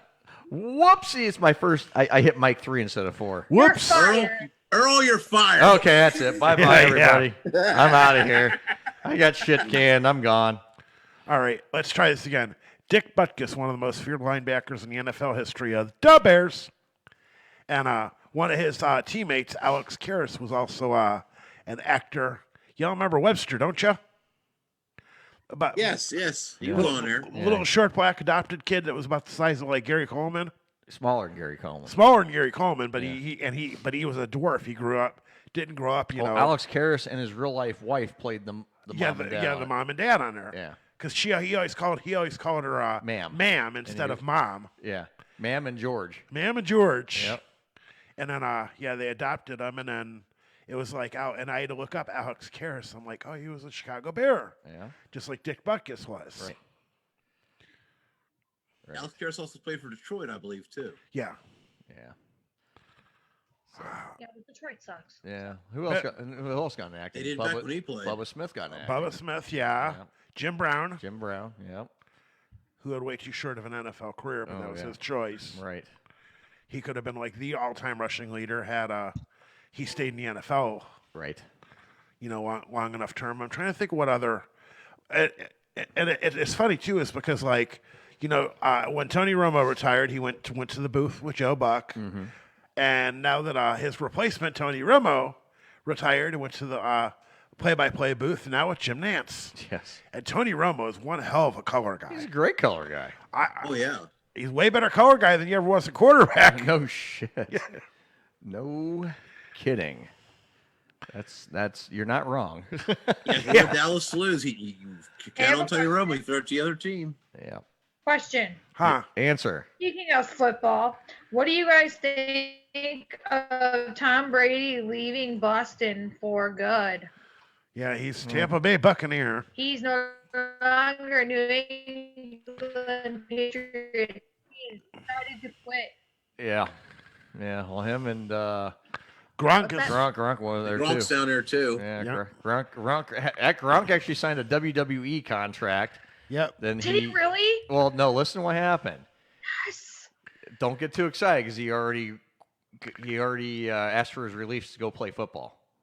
Hey, remember he retired first. Yeah, he retired. Then he went to the WWE. Then he decided he wanted to go back and play with Tom Brady. And so he asked for his WWE release, and WWE said, okay, if you want to go back and play football, that's fine. You're always more than welcome to come back when you're done again. Yeah. So he left on good terms, and so he could always go back. And you know who's been really good on TV? I tried watching is that tag, the Watt brothers. Oh, really? J.J. Watt and Yeah. T.J. Watt, and then their third brother doesn't play football, but right. They're all on Oh, that. he does. He plays. Oh, he does? Yeah, it's Derek. is his Okay. name. Because I knew J.J. and T.J. both played. Mm-hmm. Yeah, JJ played for Houston. TJ plays for Steelers, and the other one plays for Chargers. Yeah, Los Angeles Chargers. San Diego. I keep thinking San Diego. Yeah, me too. Right. But yeah, and then that's a reasonably fun show to watch. Yeah. So, now I watch, because I like Rob Riggle on Sunday mornings on Fox. Mm-hmm. Have you ever watched that Holy Moly? No, I'm not. Oh, it's hilarious. Oh, it is great. And Riggle's funny enough on Fox. Riggle is great as one of the color guys on this Holy Moly. Mm-hmm. It's like extreme miniature golf. Oh, really? Yeah. I'll have to watch that. Oh yeah, Joe Tessitore is the play-by-play guy, so that tells you some legitimacy here. Yeah, but then they got Rob Riggle as the color guy. And Rob Riggles, I mean, he's just got some of these one-liners. I mean, he's funny. great. He's a funny guy. I know who he is. Yeah, he did a lot of Adam Sandler stuff. Yep. Yeah. And it was fun. It was because, and I had liked Frank Caliendo when he was on there. Oh yeah. Now Caliendo's gone. They replaced Riggles several years back, but at least Caliendo's a funny guy too. Hilarious. God, his impressions. He can do anybody. Pretty much. Yeah, he can pretty much do anybody. Scary too. Yeah. He does a hell of a William Shatner. Oh yeah. And he does a hell of a Bill Clinton. He does a hell of an Obama impression too. I mean, some of his impressions, his impressions are just spot on. Scary. Morgan Freeman. Oh, he's got a great Morgan Freeman impression too. You're right. He's got a lot of. He can do just about anybody. That's just amazing. He goes, I can hear a voice and I can approximate it. Yeah, if you want to watch this Holy Moly, it's on Thursday nights. Yep. Yeah. Okay, I have to check it out. 8 o'clock Thursday night. ABC. I'm usually. Yeah, ABC. My cat's usually getting baptized around that. Yeah. But I'll check it out. Yeah, definitely check it out. It's entertaining as shit. And, I'm not much for liberals, but, I had a chance to watch that match game with Alec Baldwin. Oh, did you watch that? I do like him as the host for that. Yeah. He's got the right mindset and the right attitude to be a Gene Rayburn. Yeah. Oh, yeah, he'd be good in that. Oh, go ahead. No, go ahead. And then they got Pressure Luck. I was gonna change the subject, so go ahead because I don't want to cut off your thought. Yeah, we were just talking about game shows for a second there. Yeah. But who's doing that? What's her name doing Pressure Luck? What's her Elizabeth Banks. Elizabeth Banks. Beautiful. But I'll tell you what, I've watched a few of those episodes. Banger. She doesn't impress me as a host for a game show. Even though she's fun to watch, don't get me wrong. Oh, I don't care But- how good a host she is. But I'm right there with you, John. but she just doesn't. I can watch her on mute. I can watch her on mute too, but she just, for me as a game show host, she just does not fit the bill for me. But hey, whatever, it's their choice. Yeah, what do I know? I'll tell you what, though, nobody's, in my opinion, nobody's ever going to top the infamous Bill Cullen. I'm sorry. No. You know who was He was another one of great, the best ever. another great game show host out there? Remember Wink Martindale? Oh, yeah. Tic Tac Toe. Chuck Woolery. Oh, Chuck Woolery. Can't beat Chuck. Between Password, Love Connection. Yeah. Love Connection is where he really got really good, Yeah. That's for sure. That's where his personality came out. Yeah, that's where his personality came out. And Chuck Woolery also did the original Wheel of Fortune, too. Yes, Yep, he did. He did the original Wheel of Fortune. Then he did Love Connection. Remember he did that game show a little bit later on? What was that one they did in the 90s? Late 90s. Oh, God. What was the name of that? And it was kind of like... what was the gist of the game show? Oh, well, I can't remember. I know it was like one of those... You had so many people, and you get eliminated people. God, what was the name of that? And it was like it was like $1 million on the line or something like that. Oh, what the hell was the name of that game show? I got One in a Million. No, it wasn't that. Who wants to be a millionaire? No. What channel was it on? It was Fox. Oh. Oh, I'm gonna have to look it up here. That's why. Thank God for Google. Oh my God. Let's see. Greed. Yeah, Greed, yeah. Remember Greed? Yep. Greed, there you go. Yeah, he was good in that too. Yes, he was. Because he had the 4 answers. Yes. I remember the game. I just couldn't remember the damn name. And that was a good game. And it was a kind of a short-lived one too. It didn't last long. No, but it was I thought it was a good game show. And then I'm trying to think of out of the And new he did ones. Scrabble too. Remember he did Scrabble? He did Scrabble. Yep. And then I'm trying to think of some of the other Bob Eubanks, Newlywed Game. Yep, Bob Eubanks. I still remember the one skit where he asked the lady, "Where's the strangest place you've ever had the desire to make whoopee?" Yes. And she's like in the asshole. Yeah. Oh my God. Oh, Yeah. yeah. Oh yeah. And then of course he did Eubanks. He did Card Sharks. Yep.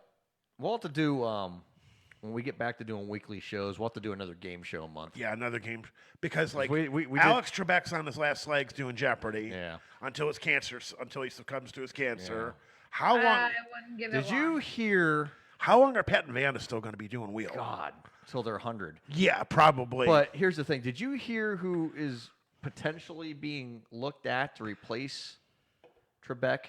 Did you hear about that story? No. Who wants to do it? Who wants to do it? Okay. George Stephanopoulos. Like ABC Oh News, my George God. Stephanopoulos? Yes. Snuffleupagus. Yes. Thank He you. is interested in taking over for Trebek. And I'll tell you what, I think he would do a good job. He could. He could pull that off, that game show, because he's got the intelligence for it. Yeah, he's a smart guy. Yeah, because you got to have somebody. You don't want somebody. I mean, here's the thing with Trebek: funny, but I mean, very intelligent, but got some wit to it. That's what you need in that kind of a game show. Yeah, you'd have to have somebody along those lines. But yeah, there's a story out there. George Stephanopoulos is wanting to take over for Trebek when Trebek decides he's done. Or now here's the question: Yeah. Is Stephanopoulos also going to take over his Colonial Penn insurance heads? That I don't know about. Yeah. But I think he'd be a good game. I think he'd be good in doing Jeopardy. Yeah, and now Strahan does good on Wheel or the Pyramid. Yeah, they brought that back. Yeah, and I'm trying to think of some of the other because they're because bringing. The thing is, you can't put like a sports celebrity or a comedian into that role at doing Jeopardy. You need somebody with basically a news background, kind of a smart, just intelligent guy in that game. Because that game is for, super smart people, I mean, Why is it gotta be a guy though? Not to be sexist, but why is it gotta be a guy though? It doesn't have to be a guy, but that's the kind of person you got to have. You got to have that type of person in it where they're basically, quick-witted and, they got to be on top of their shit as far There's as some smart females that I could see would be a good match. who would you feel? Honestly, I like, and I know people are probably gonna hate on me for this, but you know the lady on Good Morning America, the black lady Hoda. I think she Hoda? would be like No. awesome. Because you could get a bottle of wine out of her That's hand. the Today Show. No. But whatever. I don't think Hoda. You're talking about Robin Roberts. That's who you're talking about. Yeah, Hoda. I don't think Hoda would be good in that. But No, but yeah, if you're talking Robin, like what John said, Robin Roberts from Good Morning America, yes. Yeah, I probably. like her. Yeah. Yeah, she's smart. She could do that. Yeah. Hoda though, no. I could do without Hoda. Yeah. She's more personable. Well, but that game show's not more personable. You got to think about it. I mean, Trebek's made it his own over the years. Yeah. But you got to have somebody in that role. It's got to be somebody with that brainiac type of mentality in that role. You really got to have that. Now, you know who, like after Regis quit doing Millionaire, Meredith Vieira took over it. And that sucked. And then, her version, kind of sucked. Now, they've got Chris Harrison, the guy that hosts The Bachelor, doing a half-hour version of it in the afternoons. Yeah. He's not bad. And then somebody else took it over. Was it Terry Crews, I think, took it over for a hot minute as well. And but Meredith Vieira is doing this show called 25 Words or Less. Oh, really? Okay. Kind of like how a password was, where you got to guess the word, but you got to give the clues. Now, the thing is, on 25 words or less, you start and you kind of go up and auction off, okay, well, I can give clues to this, so guess these 5 words in 25 words or less. Well, you go up and somebody's like, okay, I can get all 5 of these words up here in 19 words or less, and then eventually, you bid yourself down to where. Anyone remember the game show real quick? I'm going to change it real quick. Name That Tune. Oh, of course. Remember Name absolutely. Remember Name That Tune? I can name this song in 3 notes, I remember or Beat Shazam. Yeah. No, I used to watch Name That Tune. And of course it was all like it was kind of like golden oldies type of music anyway. Yeah. Big band music anyway. How long ago was that? Like late 70s, early 80s. Yep. Yeah. Yeah, it was late. Actually, it goes all the way back to 1952. Mm-hmm. But the last incarnation ended around 82, right, John? 82, 83, 84? Something like that. I'm looking it up right now. Yeah. That was a good game show, too. I used to watch that. 85. 85. I thought so. Right around that point, that's when it ended. Yeah, and again, who was MC that? Bill Cullen. Bill Cullen. That's right. Bill Cullen was on that show. Another good game show host. So I mean, we'll have to do a game show month again when we get back to weekly here, probably around September. But I'll tell you what, a lot of great shows. I mean, out there.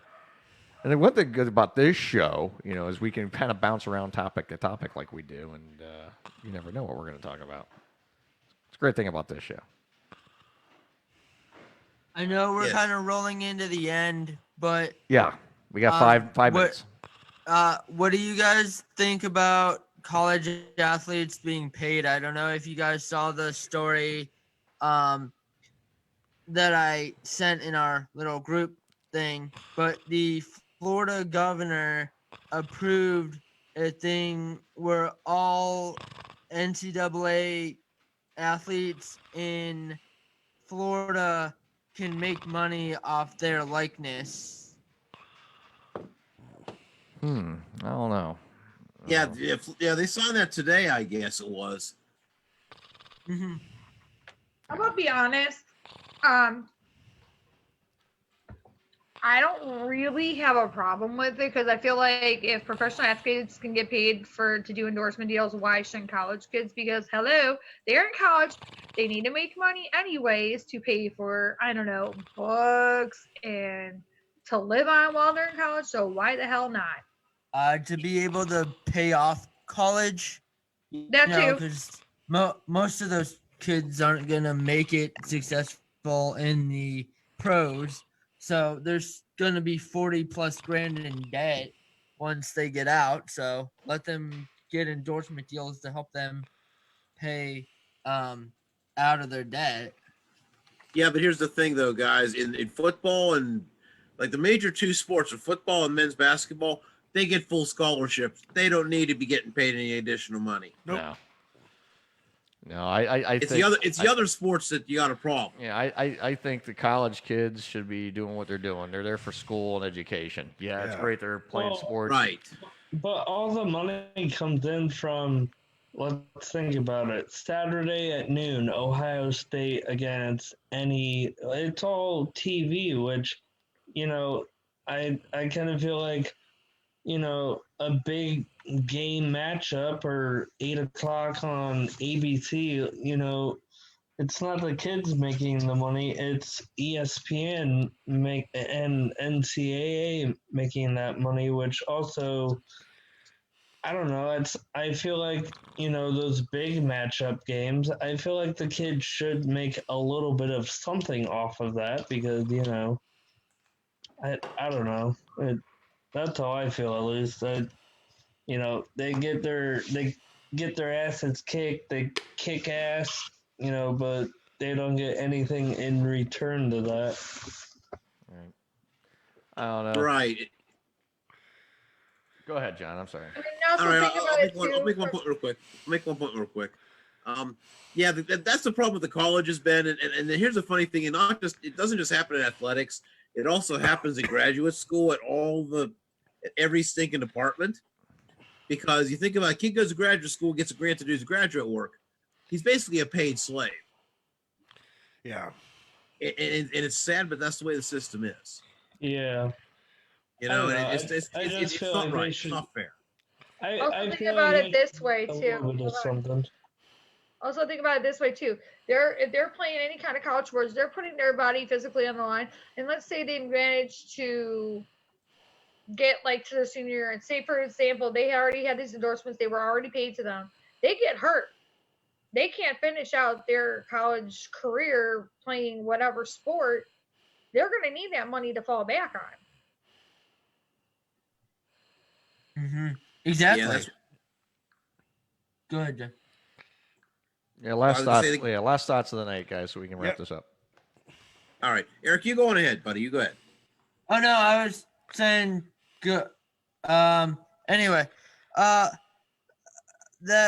I think they should pay them because like Victoria said, if they get hurt or for some reason can't get screw things up and get kicked off the team, well, and don't lose their endorsement deal, they need something to help pay their debt through school. So. All right. Okay. Well, I think it's a good way to end the night here, guys. So. All right. Well, thank everybody for tuning in, of course, and we will see everybody again in 2 weeks from tonight. Not sure what we're going to salute yet, but we're going to salute something good. And I want to thank everybody who tuned in. Thank, of course, Tony for sitting here with me tonight. Yep. And the rest of the crazy crew via Zoom. And guys, we will see everybody 2 weeks from tonight here, right back here on our Facebook Live channel, Facebook page, which is our Some Kind of Radio Show page on Facebook. Check us out there. Also check out our secondary page, which is our SKO Media Group page. So check us out on YouTube. Just search SKO Media Group, and you can watch. Cuyahoga Valley National. What is it, Eric? Well, as soon as he's on hiatus right now. Yeah, but thank you for bringing that up because I'll remind. You can tune in tomorrow on Crooked River Radio. That's right. Tomorrow night, 8 to 11. 8 to 11. Well, this show right now will be on tomorrow, 8 to 11 on Crooked River. So, all right, guys, we're out of here. We will see everybody in 2 weeks. Have a great and wonderful night, and be safe, everybody. We'll see you soon.